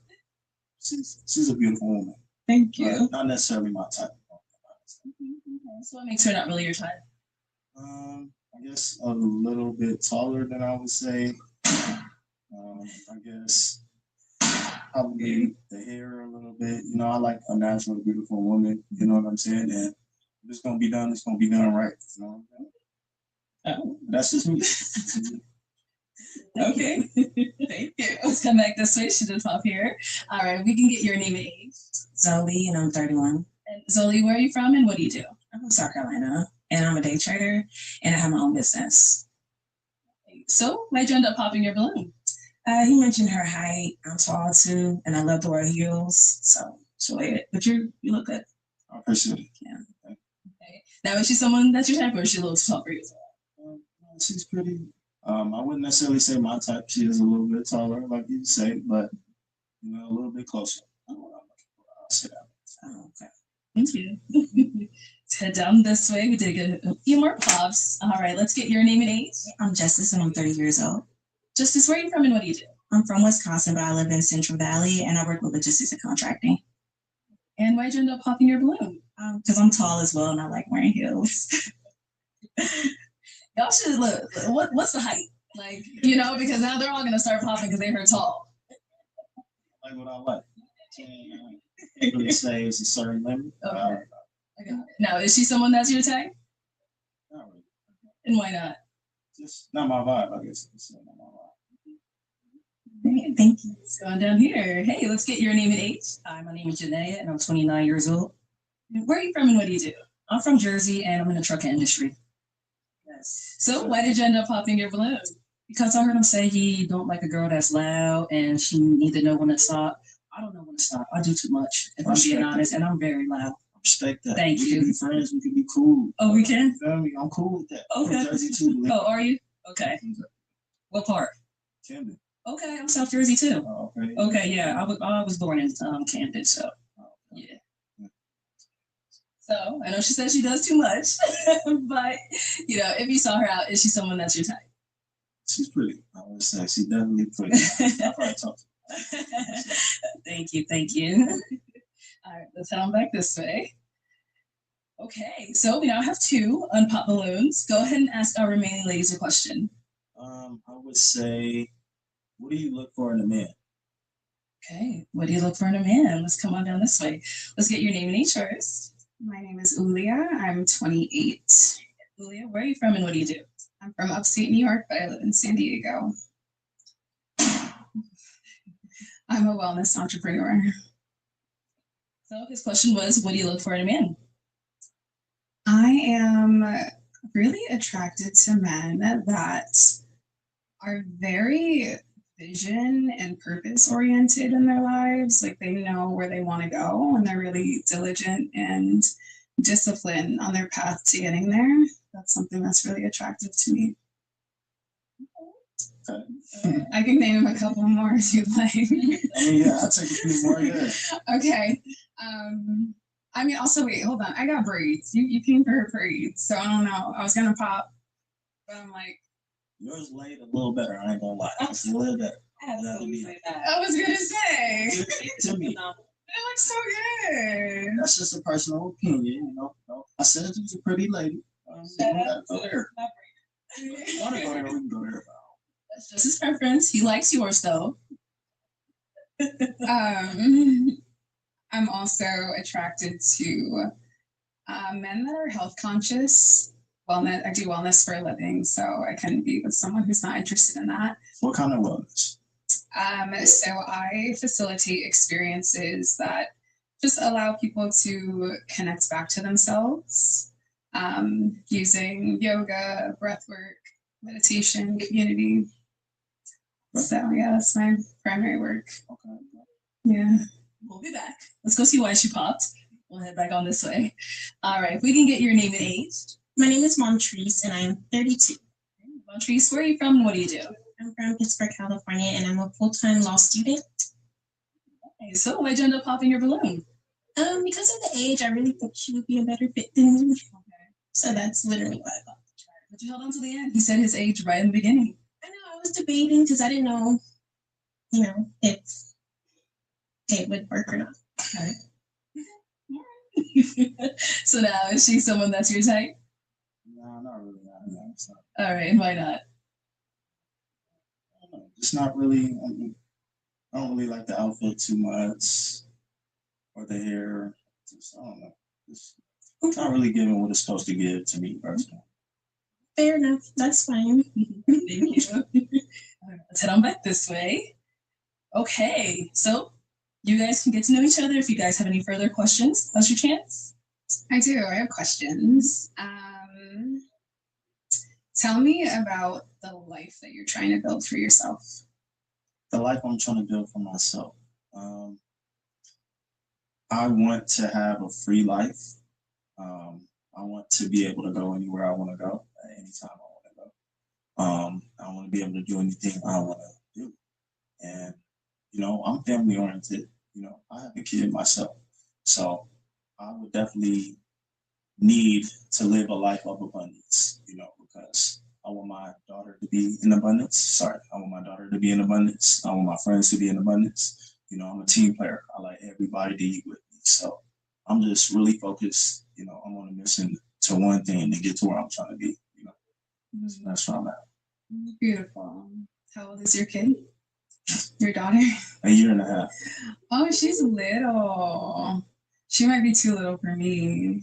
So I might have to pop. But I love that for you. I appreciate it. No, it sounds like you're building something beautiful. Thanks. All right. So what made you hang on for all this time? Well, I think it's like we're just getting to know him. You know, I think he's handsome. It sounds like you have a lot going on for yourself, which I really appreciate. I like your demeanor. I feel like I'm very cool, calm, and collected, so I like that about you. You're fly, like you're Oh my God. So yeah, I have a little girl who's 6, and so you know I'm ready for like a family. everybody about to pull up. So yeah. No, she's someone that's your type. She's beautiful. For sure. Thank you. Okay. Well, unfortunately, that's all the balloons popped. Thank you so much for coming on. I'll go ahead and take the mic. And let's give it It up was for good, the everybody. It was good. ladies.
Just a little bit, Greg. I love you. I do.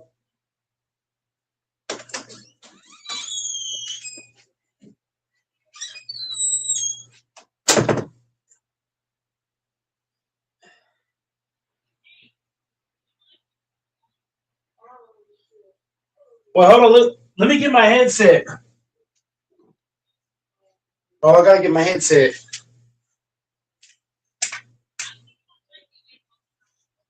You said what? I don't need to lose no more weight. No, I don't. I'm already under 200. Yep, I'm like 190 right now.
But yeah, where everybody at, man? Pull up.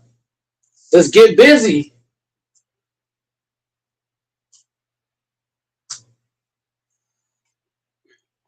Everybody gonna pull up. Just pay attention. You want a vehicle that owns its keys. Scared of a better man. A cat in the pub. Lease a Grenadier station wagon for $849 a month. Tough headaches got you down? New Excedrin Rapid Relief starts to work in 15 minutes, getting you back on your feet right when you need it. In 2 minutes, we know your business thrives on positive reviews. Not a single roach can drop you to a single star. Keep them out and customers in. Custom treatments and proactive prevention. If your pest show up, terminates it. Keto has a new 100 milliliter bottle. This is 100 milliliters, and I'm 100 years old. The best thing about being 100 is you can say what you please. I don't even like puzzles. Here's to good friends and bad decisions. Here's to 100. Here's to 100. Here's to 100. Million.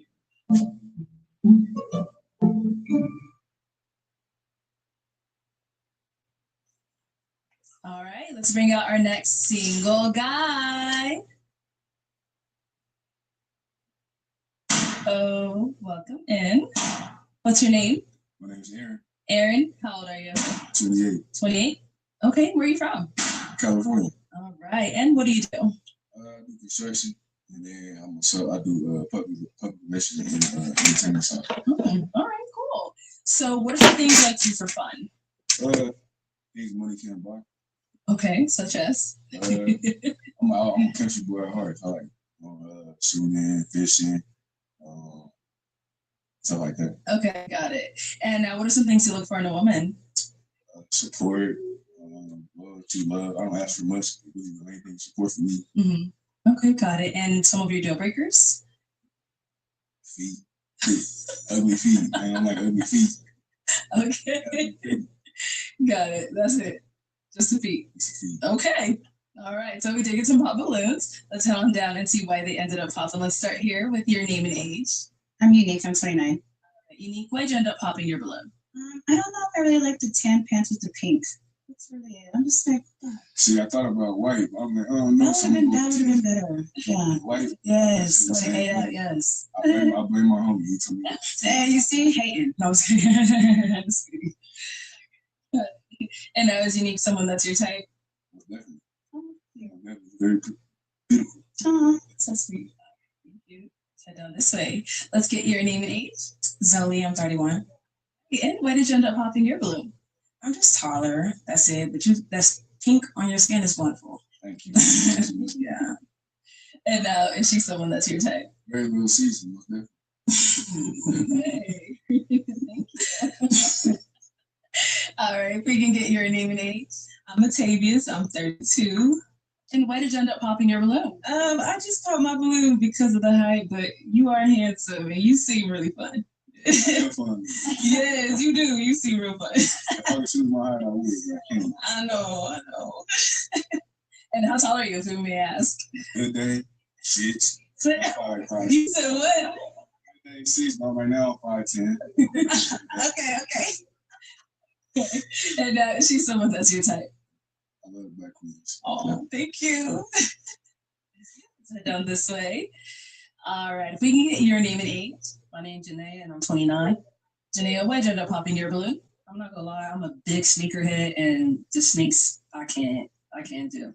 I got 30 pair of shoes in my pocket. And why didn't you pick other 30 that you got? It's just my outfit for the day. Okay. Yeah, I can't do sneakers. What's wrong with those? I'm not a sneakerhead, so I gotta ask the real sneakerhead. Nah, I can't. They like they dirty as hell. Dirty? That's how they came to it. I think that's the color. That's how they came. Yeah, I can't. I'm sorry. Like, I can't do this. Yeah. I'm a sneakerhead. Like, the first thing I look at teeth and sneakers, you got nice teeth though, and you got deep voice, and I like that. How many pair of shoes you got? I ain't gonna hold you. I'm like 100 probably. Okay, then yeah. And a shoecase, glass shoecase, and one rim. Yeah, I'm like that. But I never seen them, so if they come like that, then you get me a pair. I get my balloon back. Say, nah, just kidding. Flowing up. Thank you. And she's someone that's your type? Thank you, thank you. It's good on here. If we can get your name and age. My name is Montrese and I'm 32. Hey, Montrese, why did you pop your balloon? He looked a little young, so that's why. 4 years is a pretty big gap. For me. 4 years older than you? Mm-hmm. Okay. All right. Now, is she someone that's your type? She's very beautiful. Type. Me, I'm not too much. You like a fine young woman, very chill. I mean, I'm getting Thank you. I'm not that chill. Let's go back this way. All right. Your name and age. Hi, I'm Justice. I'm 30. Justice, why did you end up popping your balloon? He just seems really sweet, more like homeboy vibes, like we can kick it type stuff. Mm-hmm. And now, is she someone that's your type? Yeah. Yeah, most definitely. Okay. Thank you. Thank you. All right. So, did you have an unpop balloon here? Let's get your name and age. I'm Julia. I'm 28. All right. So, what's making you hang on to your balloon? I want to get to know more about him. So, he's someone that's your type? I like getting to know people. I feel like as people talk more and you get to know more about them, you start to find things that you really appreciate about them. So, yeah. All right. So, is she someone that's your type? I love you.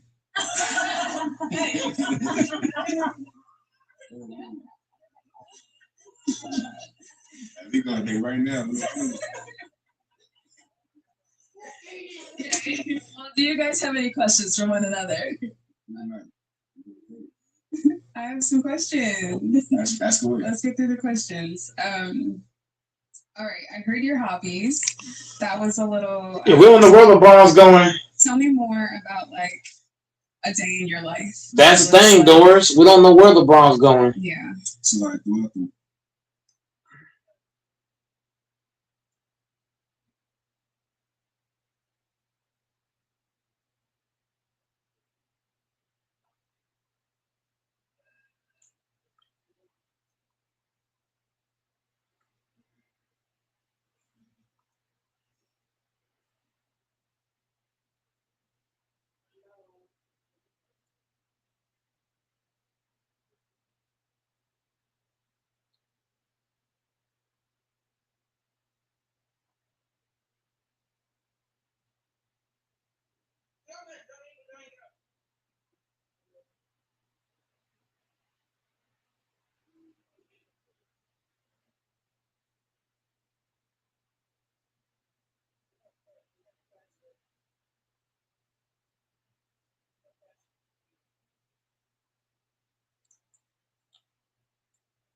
Headset for who?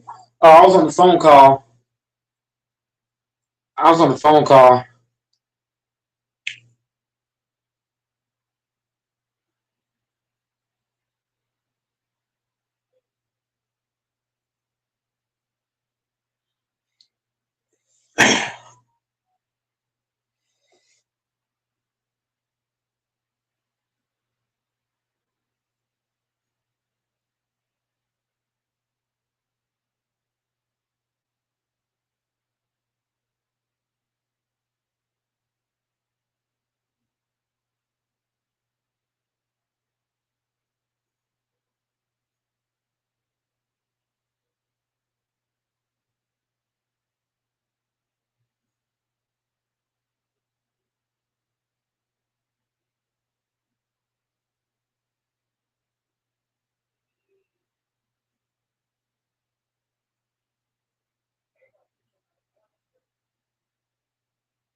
Yeah.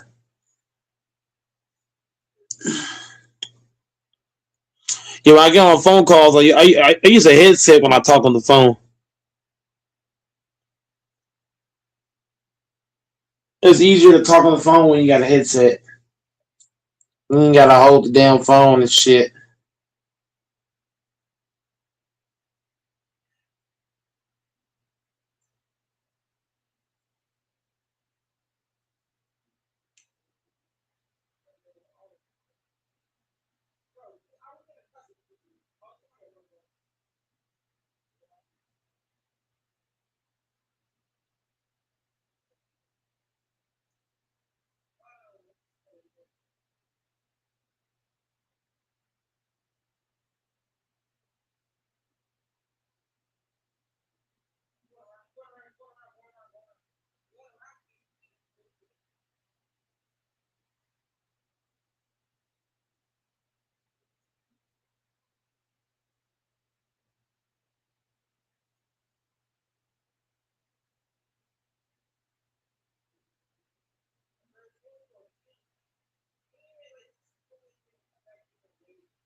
Oh,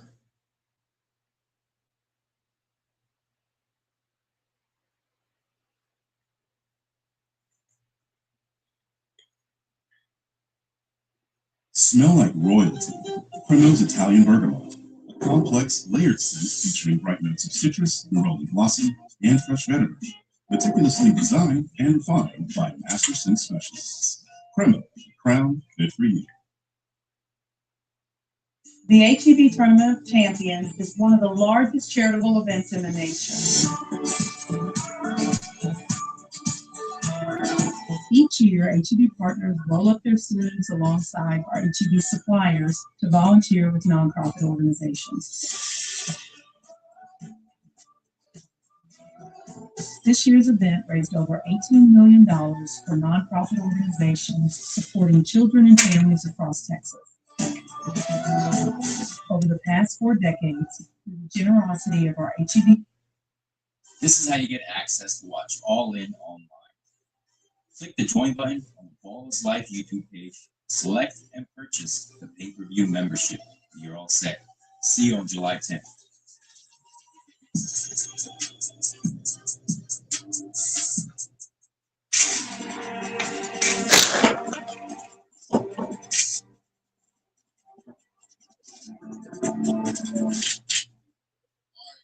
Without further ado, we got the rematch. The only one that's on the card, technically. This is Ball is Life. Welcome back. All In. It's getting ready to go down. DA versus Rob.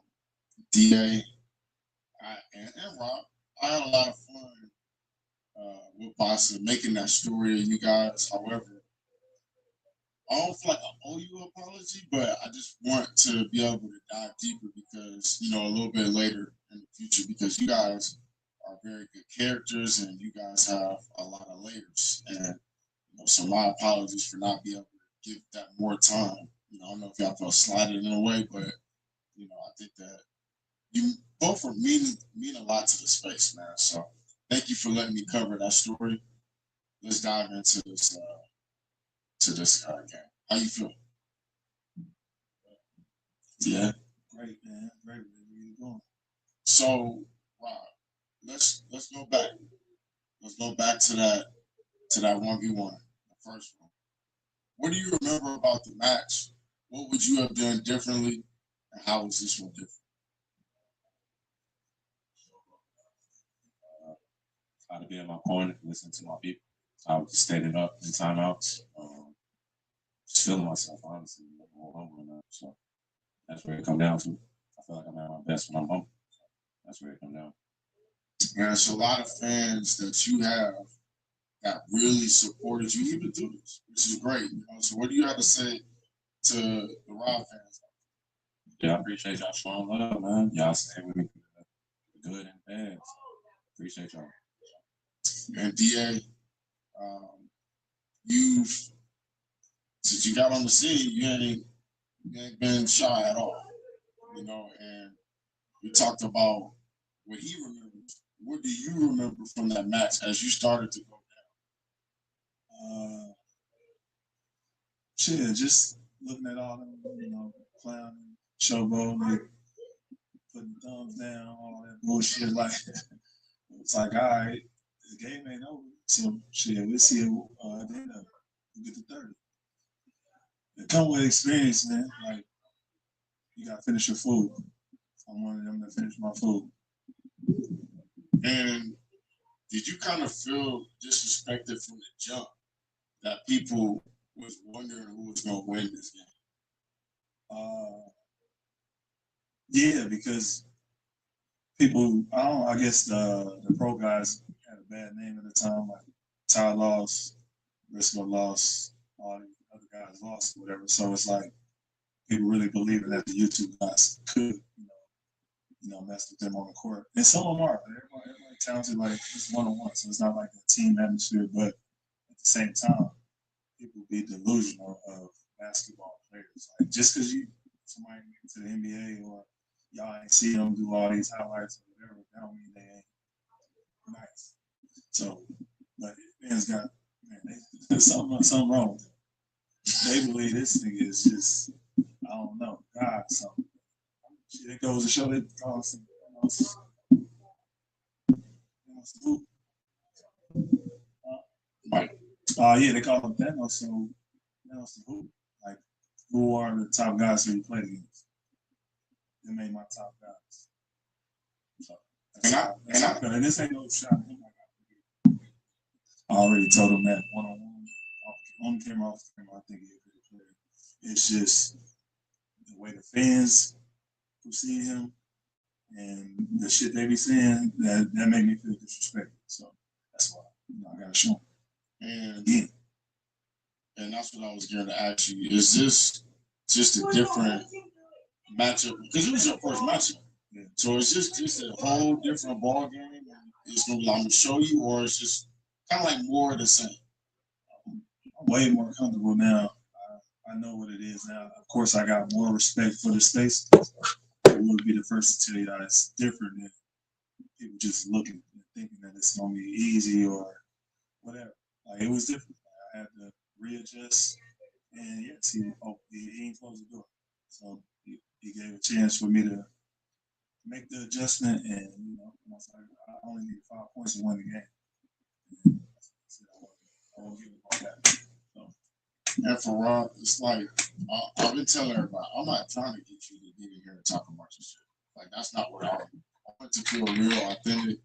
Obviously, you hear the stuff that he's saying, and what say you to all that? Because he's speaking his mind, and I think that I talk to him. I have respect for each other. Y'all talk, so it's not like you know what I'm saying. How you feel about how he's feeling? I feel like that.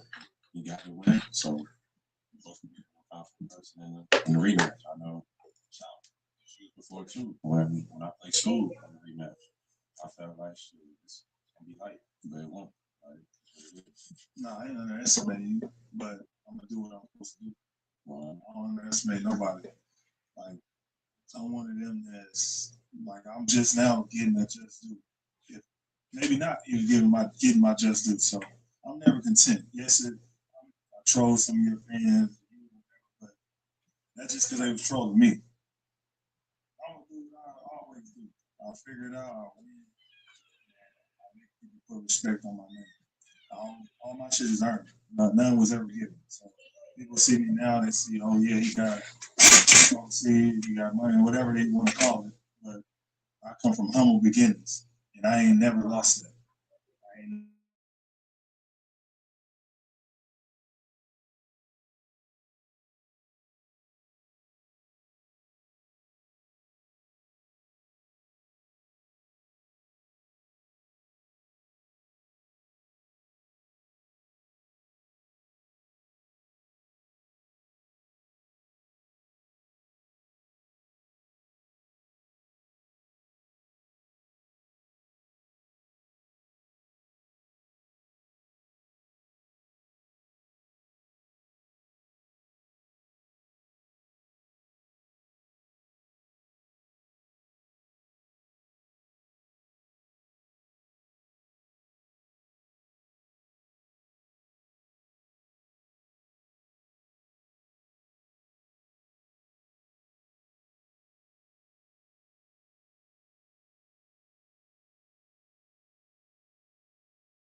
A poor mother takes her daughters out for dinner on Christmas Eve with little money. But what the billionaire does next moves everyone. The snow fell lightly on the street as Lauren pushed the restaurant door open. The bell hanging over the entrance chimed, announcing their arrival. Chloe and Hannah rushed in, shaking the white flakes from their coats. "Slowly, girls," Lauren whispered, though she knew it was pointless. They were too excited. The place was simple. Worn wooden tables, red and white checkered tablecloths, warm string lights hanging from the ceiling. It smelled of home cooking and cinnamon. A few families already occupied the tables, talking quietly while waiting for their orders. It was Christmas Eve, and this restaurant was among the few open in the city. Lauren chose a table near the window. The girls climbed onto their chairs, pressing their little faces against the glass to see the street decorations. Chloe, at 5 years old, pointed at every colourful twinkle light. Hannah, 3, imitated everything her sister did. "Look, Mommy, that Santa is shining." Lauren smiled, that tired smile of someone carrying a heavy load alone. "It sure is, sweetie." She took her wallet from her purse and opened it slowly, as if she didn't want anyone to see. She counted the bills, twice. Then she sighed.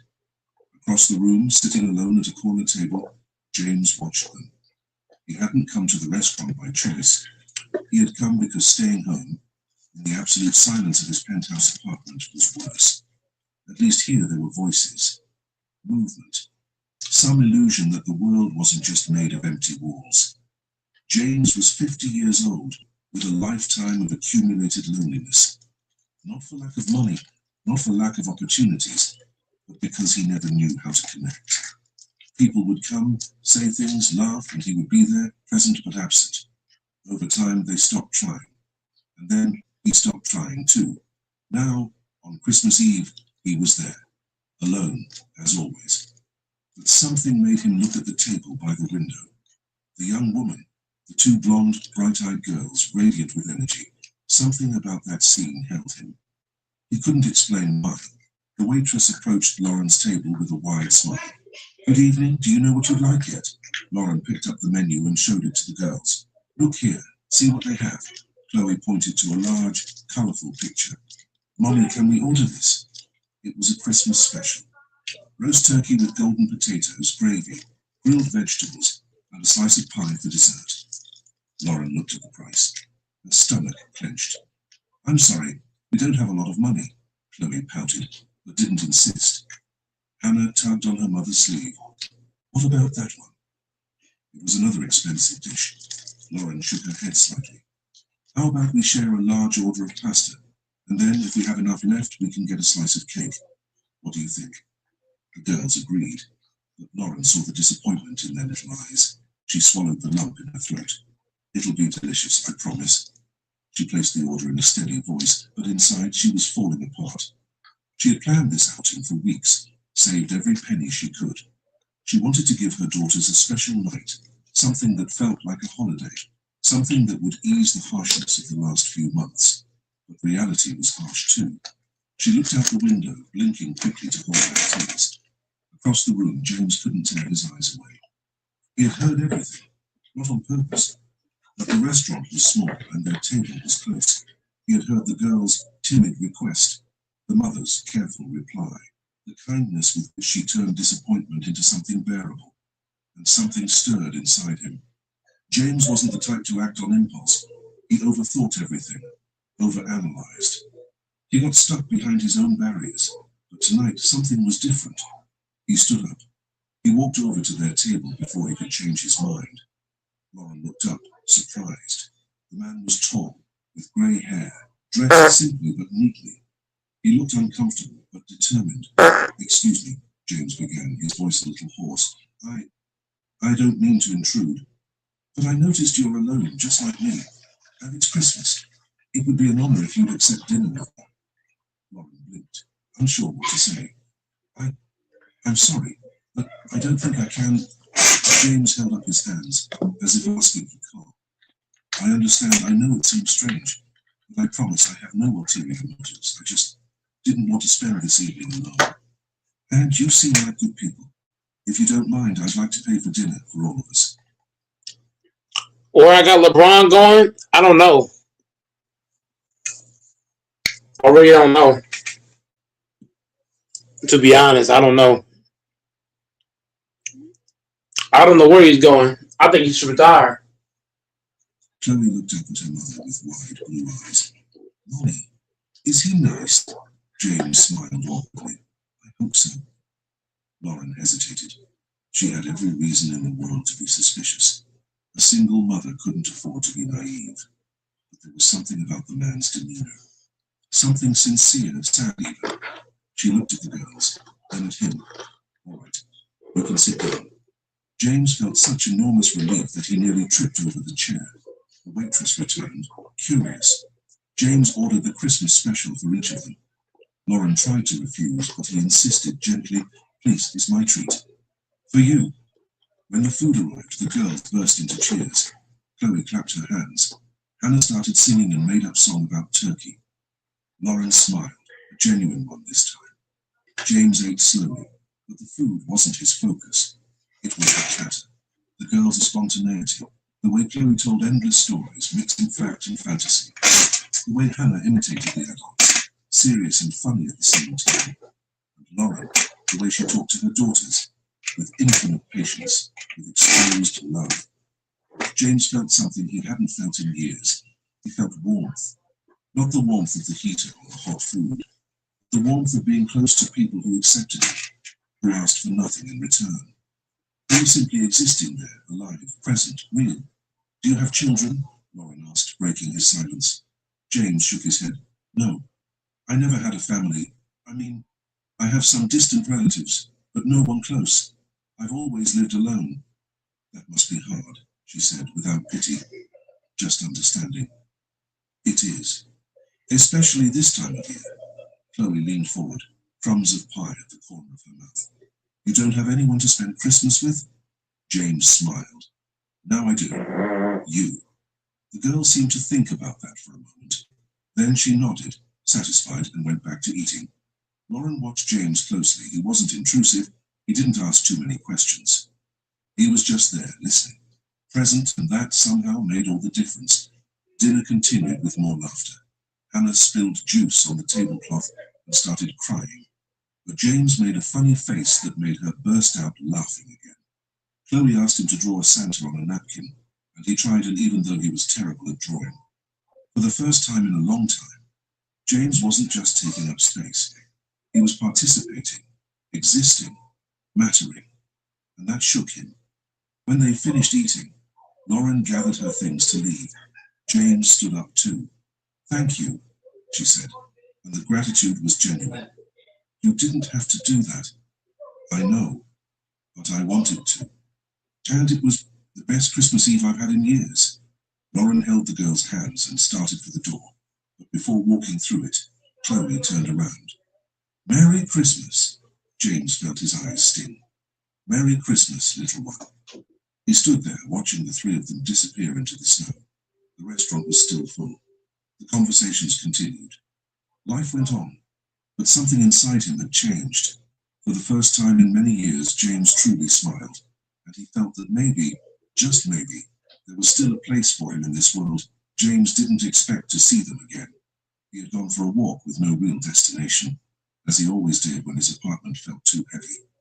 The cold bit at his face, but he preferred it to the silence of the empty living room. The city was decorated, wreaths hanging on lampposts, lights blinking in every storefront. People hurried by, carrying shopping bags and packages. He was standing in front of a window display when he heard the voice, "It's him, it's the man." James turned around. Chloe was running toward him, with Hannah close behind, stumbling over her own feet. Lauren followed, pulling the girls back by the arm.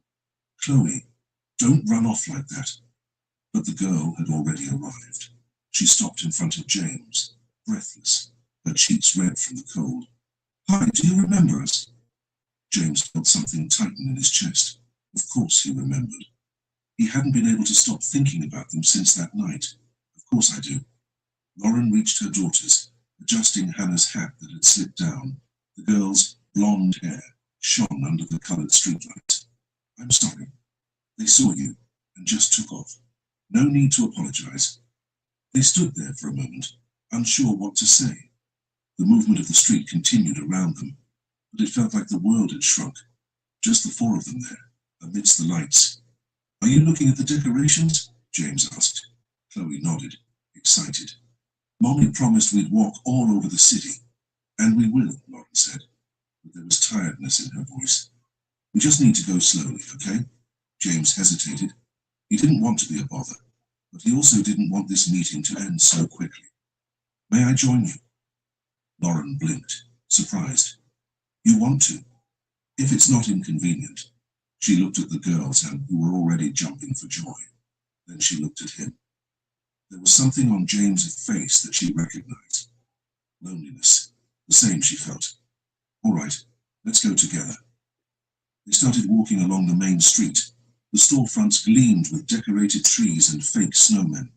Chloe and Hannah ran from one shop to another, pointing at everything they saw. James walked beside Lauren, his hands in his coat pockets. "They have a lot of energy," he commented. Lauren smiled, but the smile didn't reach her eyes. "Yes, sometimes I don't know where they get it." They stopped in front of a toy store. The girls pressed their faces against the glass, enchanted by the giant teddy bears and rows of dolls. Hannah pointed at a pink dollhouse, her light eyes wide. "Look, Chloe, it even has a real staircase." James watched. The way their eyes sparkled, how magical everything seemed, how happiness could be so simple. "You're good with them," Lauren said suddenly. "I noticed that at the restaurant. You were kind." James didn't know how to reply. No one had ever said that to him. I don't know if I'm good with them, but they're easy to like." Lauren laughed softly. Her tired but genuine laugh. They started walking again. They passed a group of carolers singing Christmas songs, a square decorated with luminous reindeer, and children running with balloons tied to their wrists. The world was full of movement, of life, and for the first time in a long time, James didn't feel out of place. He felt like he belonged. "May I ask you something?" Lauren said after a while. "Of course. Why did you do that at the restaurant? Don't get me wrong, I'm grateful. But why?" James thought before answering. He didn't want to lie, but he didn't quite know how to explain it. "Because I saw you, and I realized you were going through something difficult, and I know what that's like. Going through hard things alone, I thought maybe I could help." Lauren was quiet for a moment. Then she took a deep breath. "I lost my job 3 weeks ago." James stopped walking. He looked at her. "I'm so sorry. It was sudden. The company closed a branch, and I was in it. I have bills to pay, back rent, and 2 girls to feed." She looked at Chloe and Hannah, who were ahead and chasing snowflakes. "But I can't let them see I'm desperate. They need a mother, not someone falling apart." James felt something shift inside him, a desire to fix things, to solve problems, to do something. "Have you looked for another job?" "Every day. But it's hard this time of year. No one hires near Christmas, and when they do, they want experience I don't have or ask for things I can't provide." She shook her head. "I'm sorry. I didn't mean to vent like that." "You don't have to apologize." Lauren looked at him, And for the first time, she realized James was genuinely listening, not with pity, not with judgment, just listening. You're different, she said. Different how? Most people disappear when things get tough, or pretend they don't see. But you, I don't know. You seem to genuinely care. James didn't answer immediately, because she was right. He did care, and that scared him a little. It had been a long time since he allowed himself to care about anything. Maybe because I understand, he finally said, what it's like to be alone, what it's like to want to do better and not know how. Lauren nodded slowly. She didn't say anything, but her eyes said she understood too. Chloe ran back, Hannah trailing behind. Mommy, can I grab some snow? You can, but just a little. And don't put it in your mouth. The girl darted off. Hannah followed her, trying to copy everything. They squatted on the ground, scooping snow into their small hands. Chloe tried to make a snowball, but the snow slipped through her fingers. Hannah threw flakes into the air, laughing when they fell on her hair. James watched it all. The way they laughed. The way they turned any moment into fun. The way life for them was still full of possibilities. Something inside him broke, not in a bad way, but like when a wall that has stood too long finally gives way, and behind it there is light. They're happy, he said, almost to himself. They are, even with everything. Lauren crossed her arms, trying to shield herself from the wind. I try to give them the best I can, but it's not always enough. You give them love. That's already a lot. Lauren looked at him again. There was something vulnerable in the way James spoke, as if every word cost him.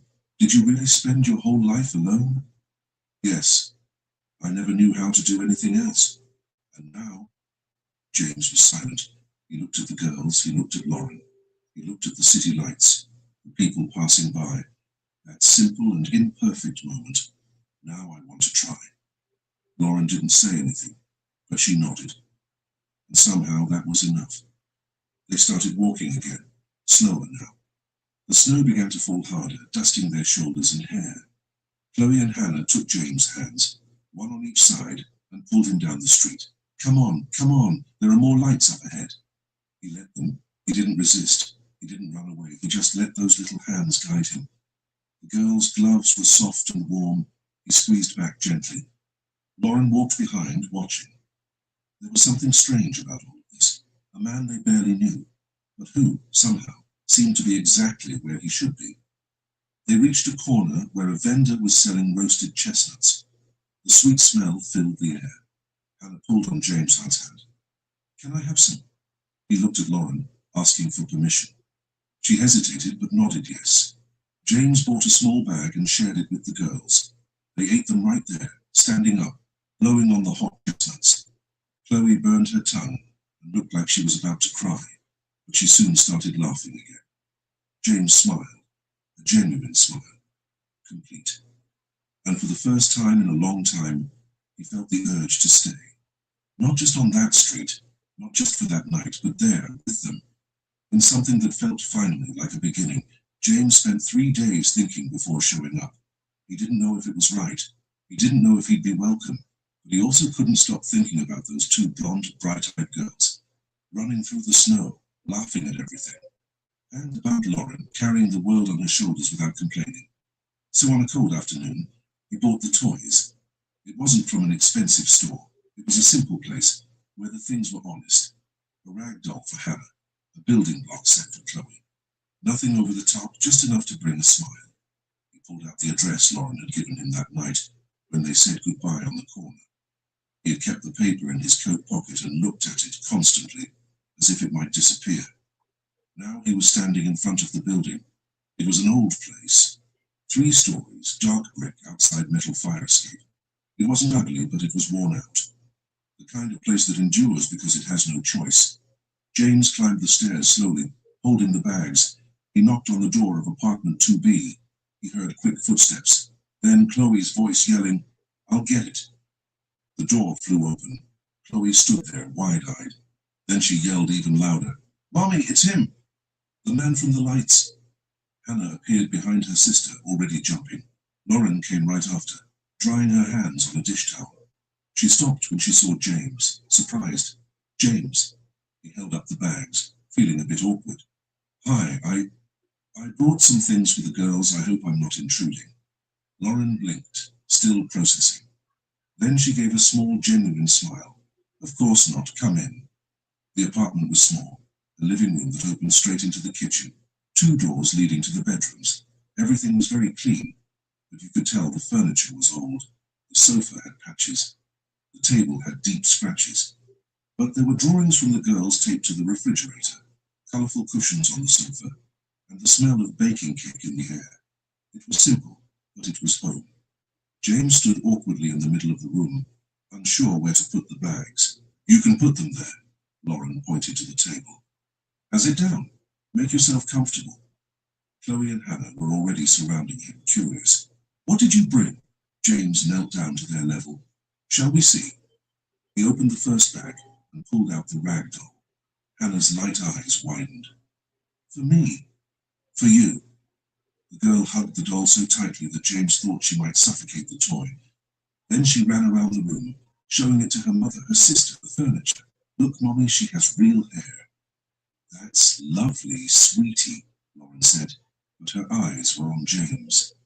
Chloe waited, anxious. James pulled out the building block set. And this is for you. The girl took the box carefully, as if it was something precious. Oh, really? Really? She opened the set right there on the floor of the living room and started spreading the pieces out. James looked at Lauren, silently asking permission. She nodded yes. He sat on the floor next to Chloe. Can I help you? Yes. Lauren leaned against the kitchen wall, watching. There was something strange about that scene. A 50-year-old man sitting on the floor, building a tower of colourful blocks with a 5-year-old girl. He didn't look uncomfortable. He didn't look like he was doing it out of obligation. He looked happy. Hannah soon joined them, setting her doll aside to help or hinder, depending on the perspective. She knocked the pieces over constantly, but James didn't mind. He just laughed and started over. Pay attention, Hannah, Chloe complained, but without anger. You can't knock it down. But I'm helping. You're helping wrong, James smiled. There's no wrong way to play. Chloe thought about that for a moment, then she shrugged. Okay, but next time let me put that piece on. Lauren made tea and put a plate of cookies on the low coffee table. She sat on the sofa, just observing. James seemed like a different person here, lighter, more present, as if he had taken off an invisible armor he carried all the time. The sleeves of his shirt were dusted with floor dust. His grey hair was messy because Hannah had accidentally run her hand through it, and he didn't care. They built towers. They made bridges. Chloe wanted to make a castle, but there weren't enough blocks, so they improvised with cushions.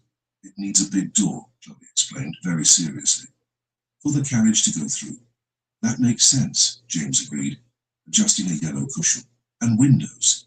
3 windows, 1 for each princess. Hannah raised her hand. I'm a princess. You're the little princess, Chloe declared. I'm the medium princess, and Mommy is the big princess. Lauren laughed from the sofa. Thanks for the promotion, James smiled. But something inside him tightened. There was so much affection in that small space, so much genuine love. It was like being near a fire after spending years in the cold. And the castle needs a pool, Hannah announced. Chloe frowned. Castles don't have pool.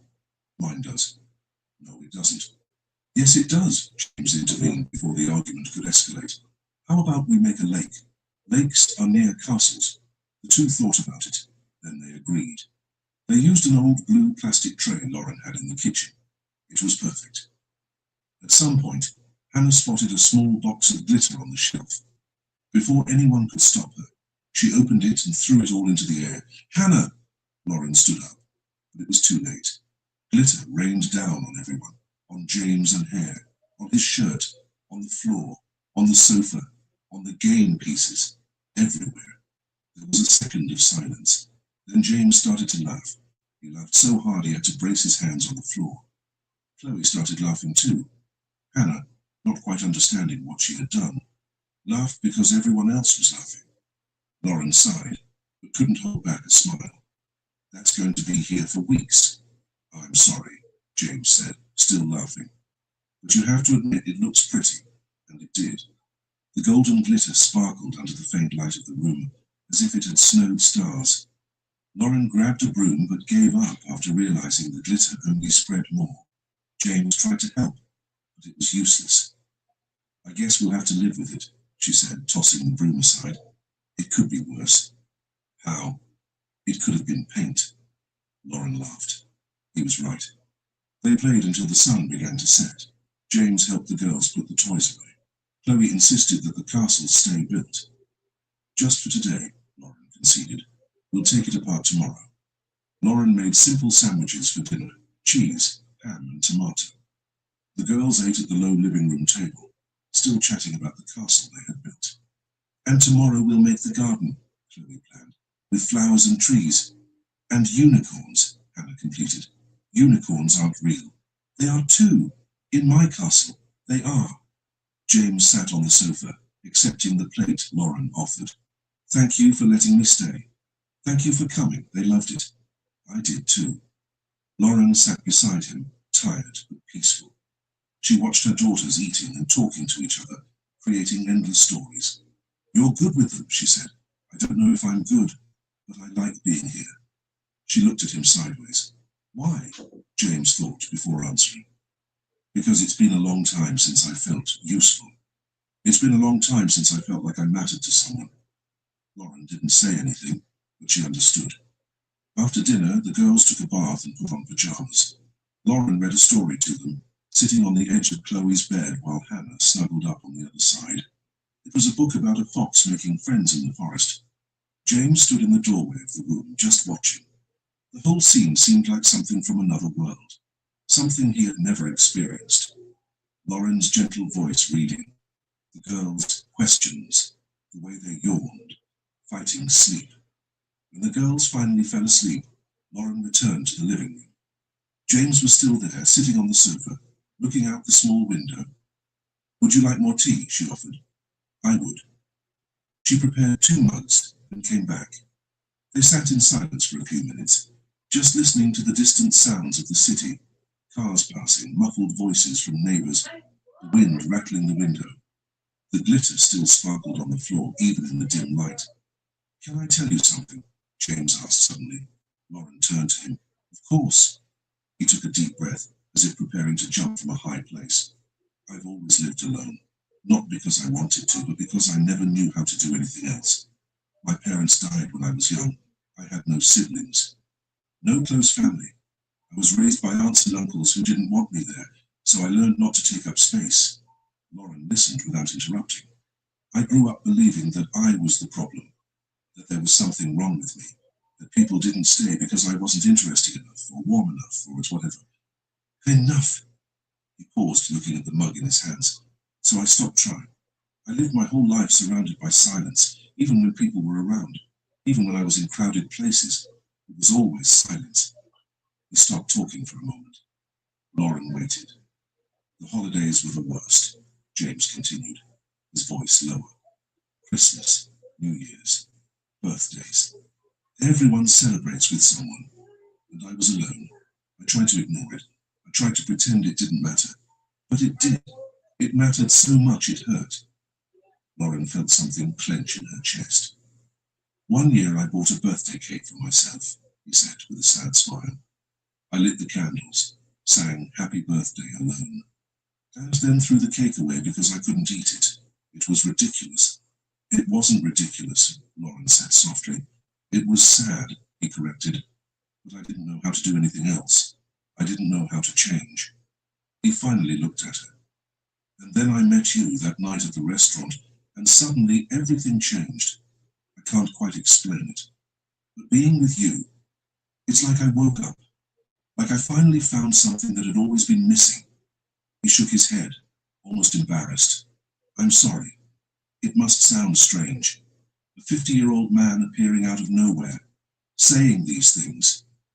Lauren was quiet for a long moment. Then she put her mug on the table and turned to him. It doesn't sound strange. James looked at her, surprised. It doesn't. No, it sounds honest. She crossed her legs on the sofa, facing him. I've also lived surrounded by silence. Not the same way you have, but in my own way. Their father left when Hannah was born. Said he wasn't ready, that it was too heavy. that he needed space. And he left me alone with 2 small children and no support.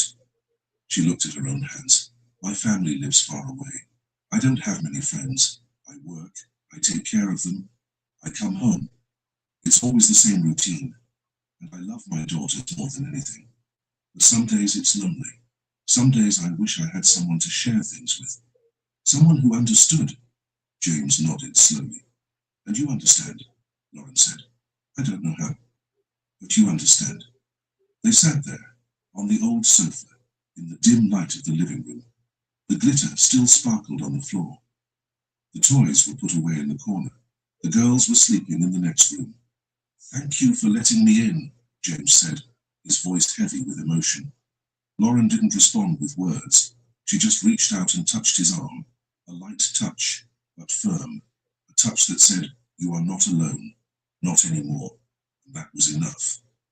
James closed his eyes for a moment, feeling the weight of years of loneliness finally beginning to lift. It didn't disappear, but it felt lighter, because for the first time in his life, a home welcomed him. Not because he had money, not because he could offer something in return, but simply because he was there, present, real, mattering.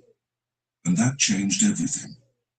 They stayed up late talking about small things, about how hard it is to start over when everything seems lost, about fears no one else saw, about small but stubborn hopes.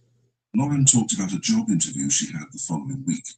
James asked for details, genuinely interested. She spoke about her doubts, about the fear of not being good enough. You are good enough, he said. Anyone with eyes can see that. Lauren smiled, but there was insecurity there. I hope you're right. I am. When James finally stood up to leave, it was past midnight. Lauren walked him to the door. You can come back, she said, whenever you want. James smiled, a tired but genuine smile. I will. And he knew he would, because he had found something he never knew he was looking for. A place to belong.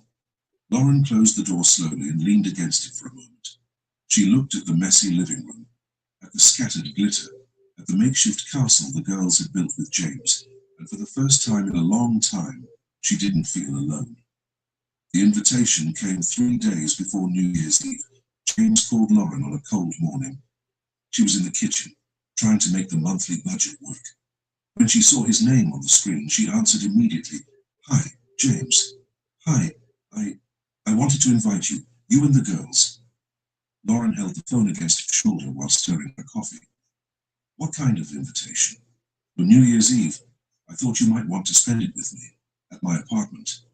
The view is good, you can see the fireworks, and it would be nice to have you there. Lauren stopped what she was doing. James, you don't have to. I know I don't have to, but I want to. Please. She thought about it. She didn't have plans. She never did. She usually stayed home with the girls, watched the fireworks on TV, and went to bed shortly after midnight. All right, we'll come. She could hear the smile in his voice. Great. I'll pick you up at 7. That works. When she hung up, Chloe was already standing in the kitchen doorway. Where are we going? Lauren knelt down to her daughter's height. To James' apartment for New Year's Eve. Chloe gave a little shriek. Does he live in a cool place? I don't know. But we're about to find out. Hannah appeared soon after, sleepy, dragging the rag doll James had given her. Are we going to see James? Yes.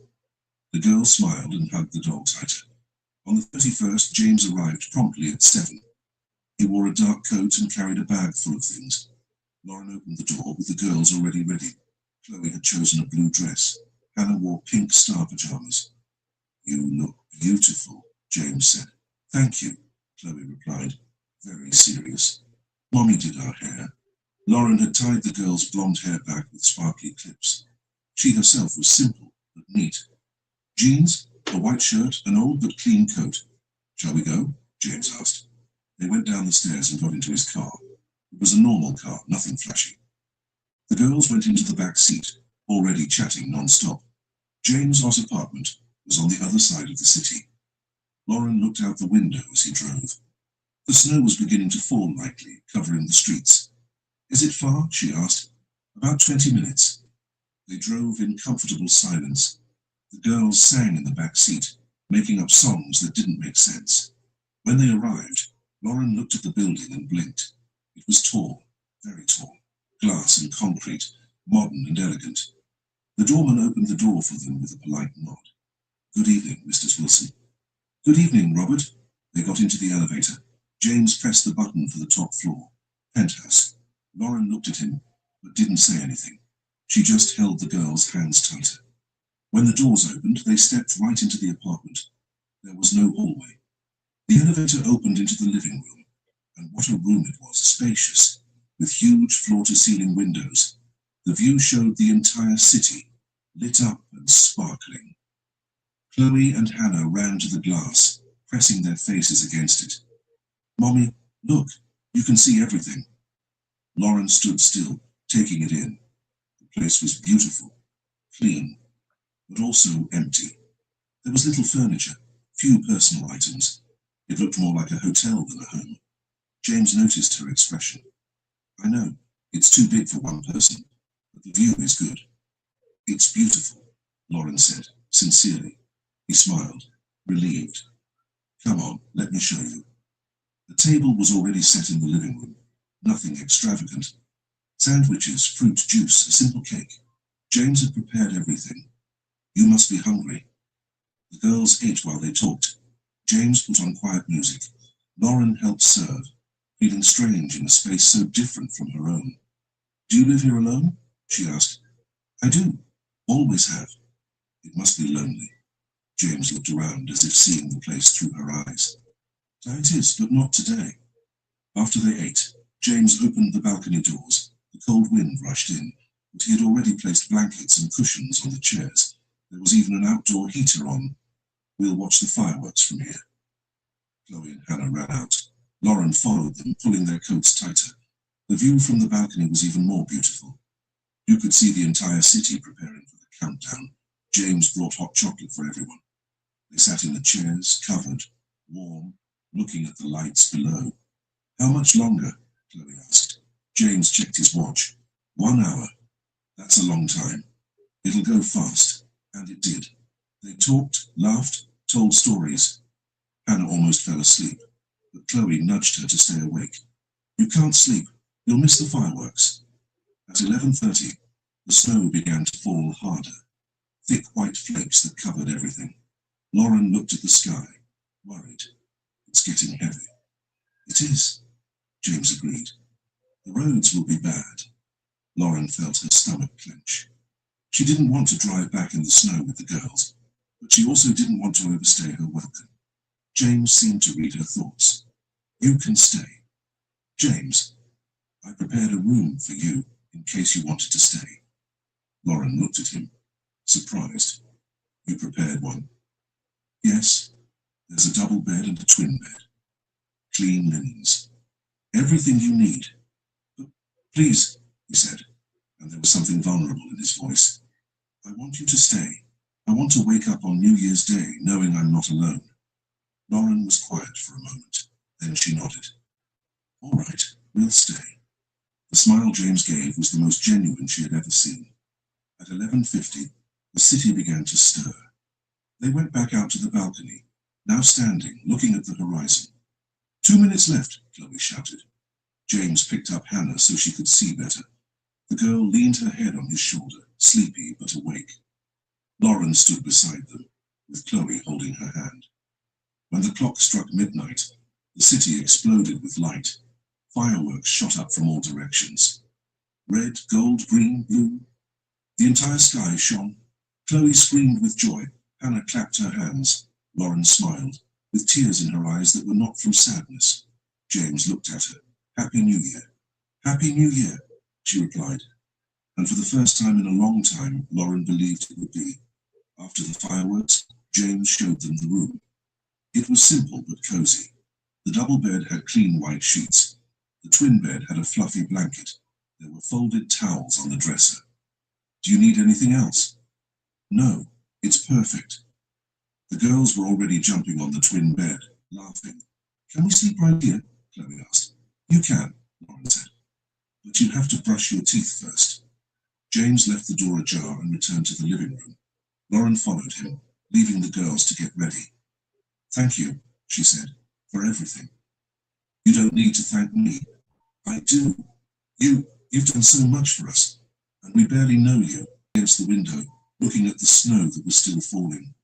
Don't I feel like I've known you my whole life? Lauren stood next to him. Me too. They stood there, side by side, watching the city calm down. The fireworks had stopped. People were going home. But there, in that high, silent apartment, there was something new. There was hope. Lauren looked at her reflection in the glass. She saw a tired woman, but not defeated. A mother who fought, but was no longer alone. And for the first time, she wasn't afraid of the future, because she knew that no matter what came, she wouldn't face it alone. James showed up on a Saturday afternoon with 3 bags full of groceries. Lauren opened the door and stood still, looking at the bags. James, what is this? Things, he said, a little embarrassed. I was at the store and thought of you. You didn't have to. I know, but I wanted to. She sighed, but made room for him to enter.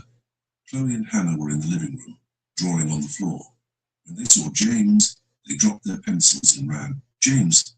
He put the bags down before they could knock him over. Hannah hugged his leg. Chloe pulled his hand, her light eyes shining. Come see what we drew. Lauren took the bags to the kitchen while James sat on the living room floor with the girls. Drawings were scattered everywhere. Crooked houses, huge trees, suns with smiley faces. This one is me, Hannah pointed to a round figure with yellow hair. That's great, James said. And this one?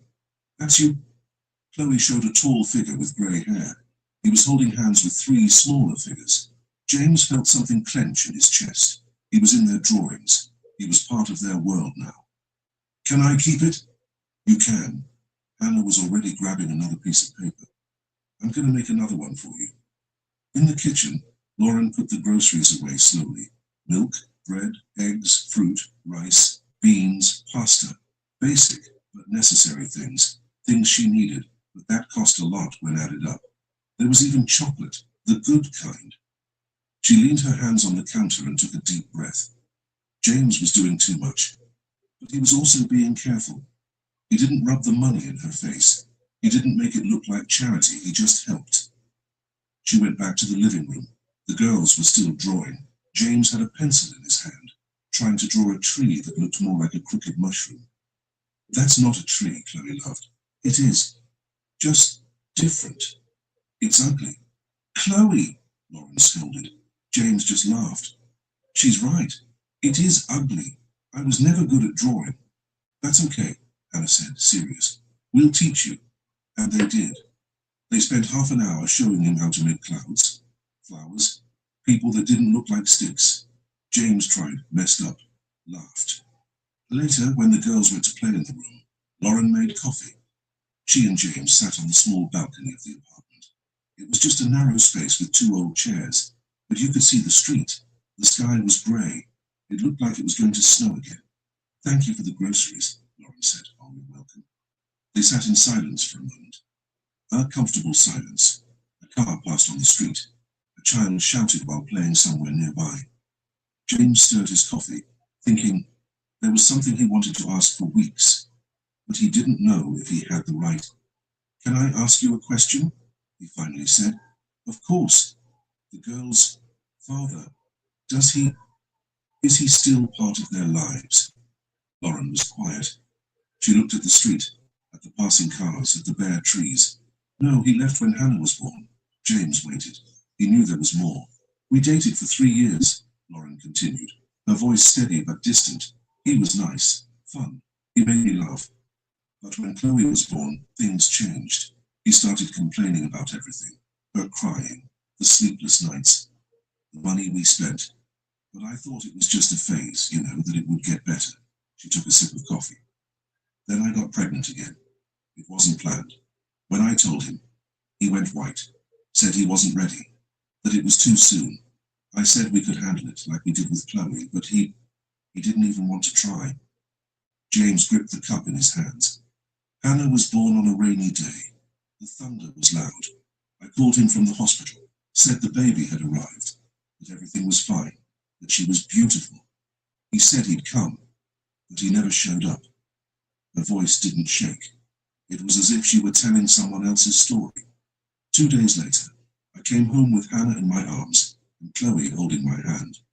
He had taken his things, left a note on the table saying he couldn't do it, that he needed to live his life, that we were too much of a burden, that he was sorry.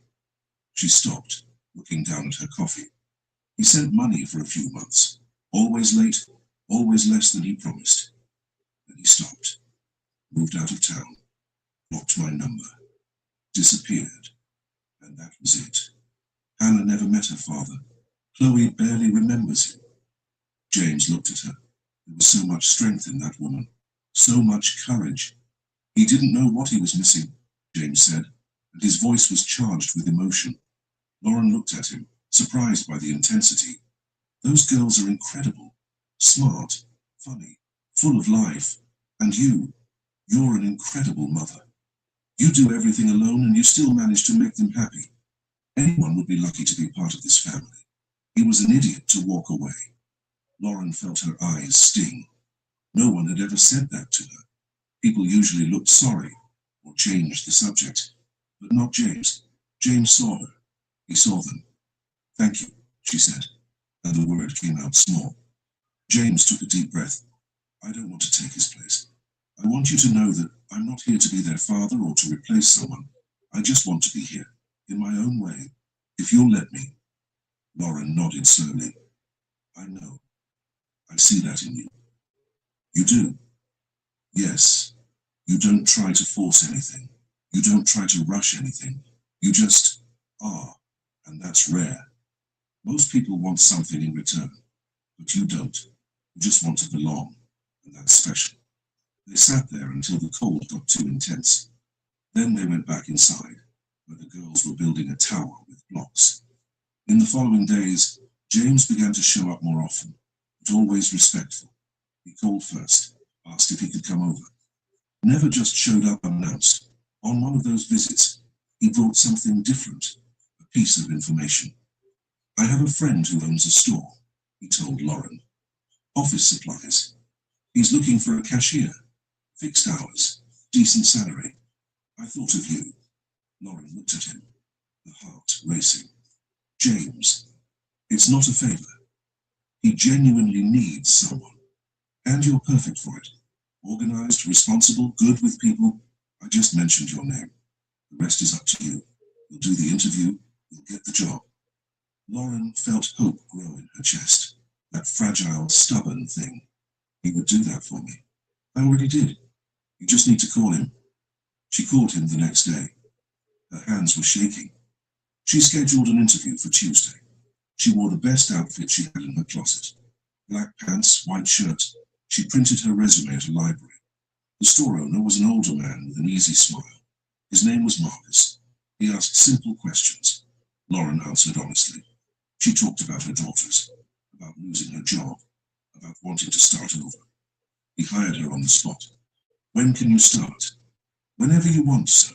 Next Monday. Perfect. When Lauren left the store, she stopped on the sidewalk and cried. Not out of sadness, out of relief, out of gratitude, out of hope, turning into something real. She called James. I got it. I knew you would. Thank you for everything. You deserve it, Lauren. You and the girls deserve good things. The job started the following Monday. The girls stayed at daycare while Lauren worked. James offered to pick them up when Lauren couldn't. She hesitated at first, but he was so natural about it that she accepted. He would pick up Chloe and Hannah from daycare. The two would run to him screaming. He would hold one in each hand and take them both to the park. He pushed them on the swings. They ran on the grass. He bought popcorn from a vendor, and they ate it sitting on a bench, watching the birds. Look at that one, Hannah pointed. That's a sparrow, James said. I'm going to call him Bob. Bob is a great name for a sparrow, Chloe laughed. Sparrows don't have names. Mine does, Hannah insisted. Other times, when Lauren came home tired, James was already there. He had picked up the girls, given them a snack, helped Chloe with her homework. You don't have to do this, Lauren would say. I know, but I like it. And it was true. For the first time in his life, James had a routine that wasn't empty. He had people waiting for him. He had purpose. On a sunny Saturday, they all went to the park together. Lauren brought sandwiches. James brought juice and fruit. The girls ran ahead, their blonde hair flying. They sat on the grass. Chloe and Hannah chased butterflies. James and Lauren watched them sitting side by side. They're happy, James said. They are. Thanks to you too.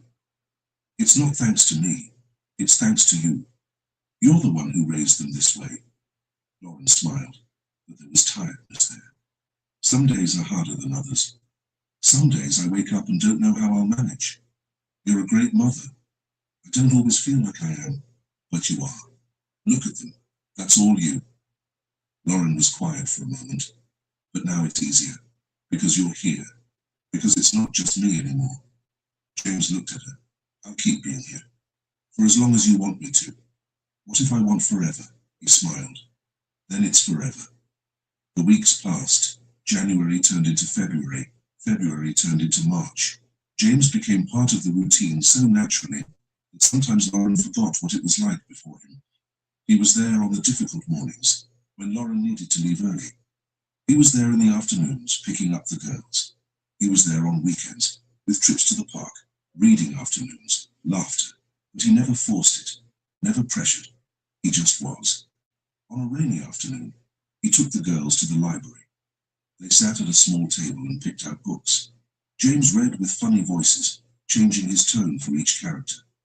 Chloe laughed so hard she had to hold her stomach. Hannah asked him to read it again. One more time, she said, her light eyes shining. We've already read it 3 times. One more. And he read it, because he couldn't say no.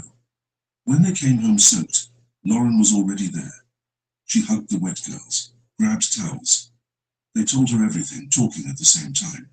And James did a dragon voice, and we got 5 books. And there was a lady who gave us stickers. Lauren looked at James, over the girls' blonde heads. He was leaning against the wall, just watching. There was peace on his face. She understood. James didn't want to be a hero. He didn't want applause. He didn't want things to be about him. He just wanted to belong, and he did belong. Not because he forced it, not because he bought his way in, but because he was there. Every day, present, constant, real. At night, after the girls were asleep, Lauren and James sat in the living room. She talked about her day at work. He talked about a book he was reading. Simple conversations, the kind of conversations people who care about each other have. Thank you, Lauren said suddenly. For what? For being you, for being here without asking for anything in return. James was quiet. I do get something in return, don't you see? I get you. I get this here, this house, this laughter, this good noise. I get the chance to be part of something real, and that is worth more than anything. Lauren felt her eyes sting. We're lucky to have you. No, I'm the lucky one. I spent 50 years alone, and now I'm not. And he was lucky, because for the first time in his life, James had something that money had never bought. He had a family, not by blood, but by choice, by presence, by genuine affection. The days turned into weeks, the weeks into routine. James kept showing up, kept helping, kept being there, without pressure, without demands, without expecting anything beyond being accepted. And in the silence of those afternoons, in those simple outings, in those shared laughs, something was being built, something rare, something precious, a family that chose to be a family. The routine was established in the following months. James picked up the girls from daycare 3 times a week. Lauren worked peacefully, knowing they were safe. On weekends, they did simple things together. Park, library, walks around the neighborhood. There was no rush. There were no heavy expectations. Just the constant presence of one another. Chloe started calling him by his name without hesitation. Hannah held his hand naturally. Lauren smiled more, laughed more, slept better at night. And James, for the first time in 5 decades, woke up every day with something to look forward to. Not just another empty day, but a day with purpose, with people who cared if he was okay, who missed him when he didn't show up. On a Sunday in April, they were in the apartment's small backyard. The girls were planting flowers in old pots. James helped put the soil in. Lauren watered. Are these going to grow? Chloe asked. If we take good care of them, yes, James said. What if we forget? Then we'll remember again. And take better care. Hannah spilled dirt on his shirt. Oops, Lauren laughed. It's okay, we'll wash it. James looked around, at the simple yard, at the girl covered in dirt, at Lauren with the old watering can in her hand, at that ordinary, imperfect, real life. And he realized that was exactly where he wanted to be. Not in a big place, not somewhere impressive, but right there, with them, being part of it, belonging. Finally home. It was an ordinary Saturday when James showed up with a brown envelope in his hands. Lauren was in the kitchen preparing lunch. The girls were playing in the living room, building castles with blocks. The sound of their laughter filled the small apartment. Hi, she said when she opened the door. But I didn't know you were coming today. I called, but you didn't answer. Oh, sorry, my phone's dead. James walked in, holding the envelope against his chest. There was something different about him, a tension, an anxiety that Lauren didn't recognize. Is everything okay? She asked. It is. I want to show you something. Chloe and Hannah ran to him. James knelt down, hugged them both, but seemed distracted. Can I talk to your mom for a minute? He asked them. Then we'll play, I promise. Okay, Chloe agreed. But don't take too long. They went back to the living room. James followed Lauren to the kitchen. She turned off the stove and turned to him. What happened? He placed the envelope on the table. Open it. Lauren looked at the envelope, then at him. There was fear in her eyes, fear of the unknown, of unfulfilled promises, of hopes that collapse. James, what is this? Open it, please. She took the envelope with shaking hands, opened it slowly. Inside were folded papers and a handwritten letter. She unfolded the papers first. They were legal documents. Deed property transfer, and her name, Lauren Martinez, as the sole owner. She read it twice, 3 times, without understanding. What is this? James leaned against the counter, his hands in his pockets. It's an apartment, small but decent. 2 bedrooms and living room, kitchen. It's in a good neighborhood, close to schools. It has a backyard. The girls will like it. Lauren looked at the papers, then at him, then at the papers again. James, it's in your name. It's yours. No mortgage, no debt, nothing. It's completely yours. She shook her head, unable to process it. I can't accept this. You can. I can't. It's too much. It's what you deserve, he interrupted, his voice firm. You and the girls deserve a place that is yours, that no one can take away, where you are safe. Lauren felt the tears starting to form. Why are you doing this? James picked up the letter that was still on the table and handed it to her. Read it, please. Lauren unfolded the letter with trembling fingers. The handwriting was slanted, careful. The writing of someone who had thought a lot before writing each word. Lauren, I spent 50 years of my life alone. Not because there were no people around, but because I could never connect. I could never feel like I mattered, that I made a difference, that my presence changed anything. And then on a Christmas Eve, at a restaurant table, I found you. You don't know what that night did for me. Seeing you with your daughters, sharing the little you had, smiling despite everything, seeing the way you take care of them, how you make the impossible seem possible. Something inside me woke up. In the months since then, you have changed my life in ways I can't even properly explain. I wake up every day knowing I have a purpose, that I have people who care about me, that I'm not just another face in the crowd. You gave me a family, not by blood, but by choice, and that is the most precious thing anyone has ever given me. I know you're proud. I know you don't want to accept help. This isn't charity. It's gratitude. It's recognition. It's me trying to repay a fraction of what you've given me. Accept this gift, not for me, but for you and the girls. You deserve stability. You deserve a place to call home, a place that is only yours. With all my affection and gratitude, James Loren finished reading, and the tears were already streaming down her face. She tried to wipe them away, but they kept coming. James, I don't know what to say. He took a step forward. You don't have to say anything, just accept it. It's too much. You've already done so much, and I want to keep doing it. I want to be in your lives. I want to watch the girls grow up. I want to be there when Chloe loses her first tooth, when Hannah learns to read. I want to be a part of it. Lauren put her hand over her mouth, trying to control her sobs. You don't understand. No one has ever done anything like this for me. No one has ever stayed. Everyone leaves. I won't. How can you be sure? James held her shoulders, gentle but firm. Because for the first time in my life, I have something worth staying for. I have you, and I won't throw that away. Never. Lauren broke down. She hugged James and cried on his shoulder. She cried for all the years of fighting alone. She cried for the constant fear of not being able to manage. She cried for the relief of finally having someone by her side. And she cried out of gratitude for this man who appeared out of nowhere and changed everything. James hugged her back, letting her cry. He didn't say anything. He just held her. When Lauren finally calmed down, she pulled away, wiping her face. I'm sorry, I didn't mean to. You don't need to apologize.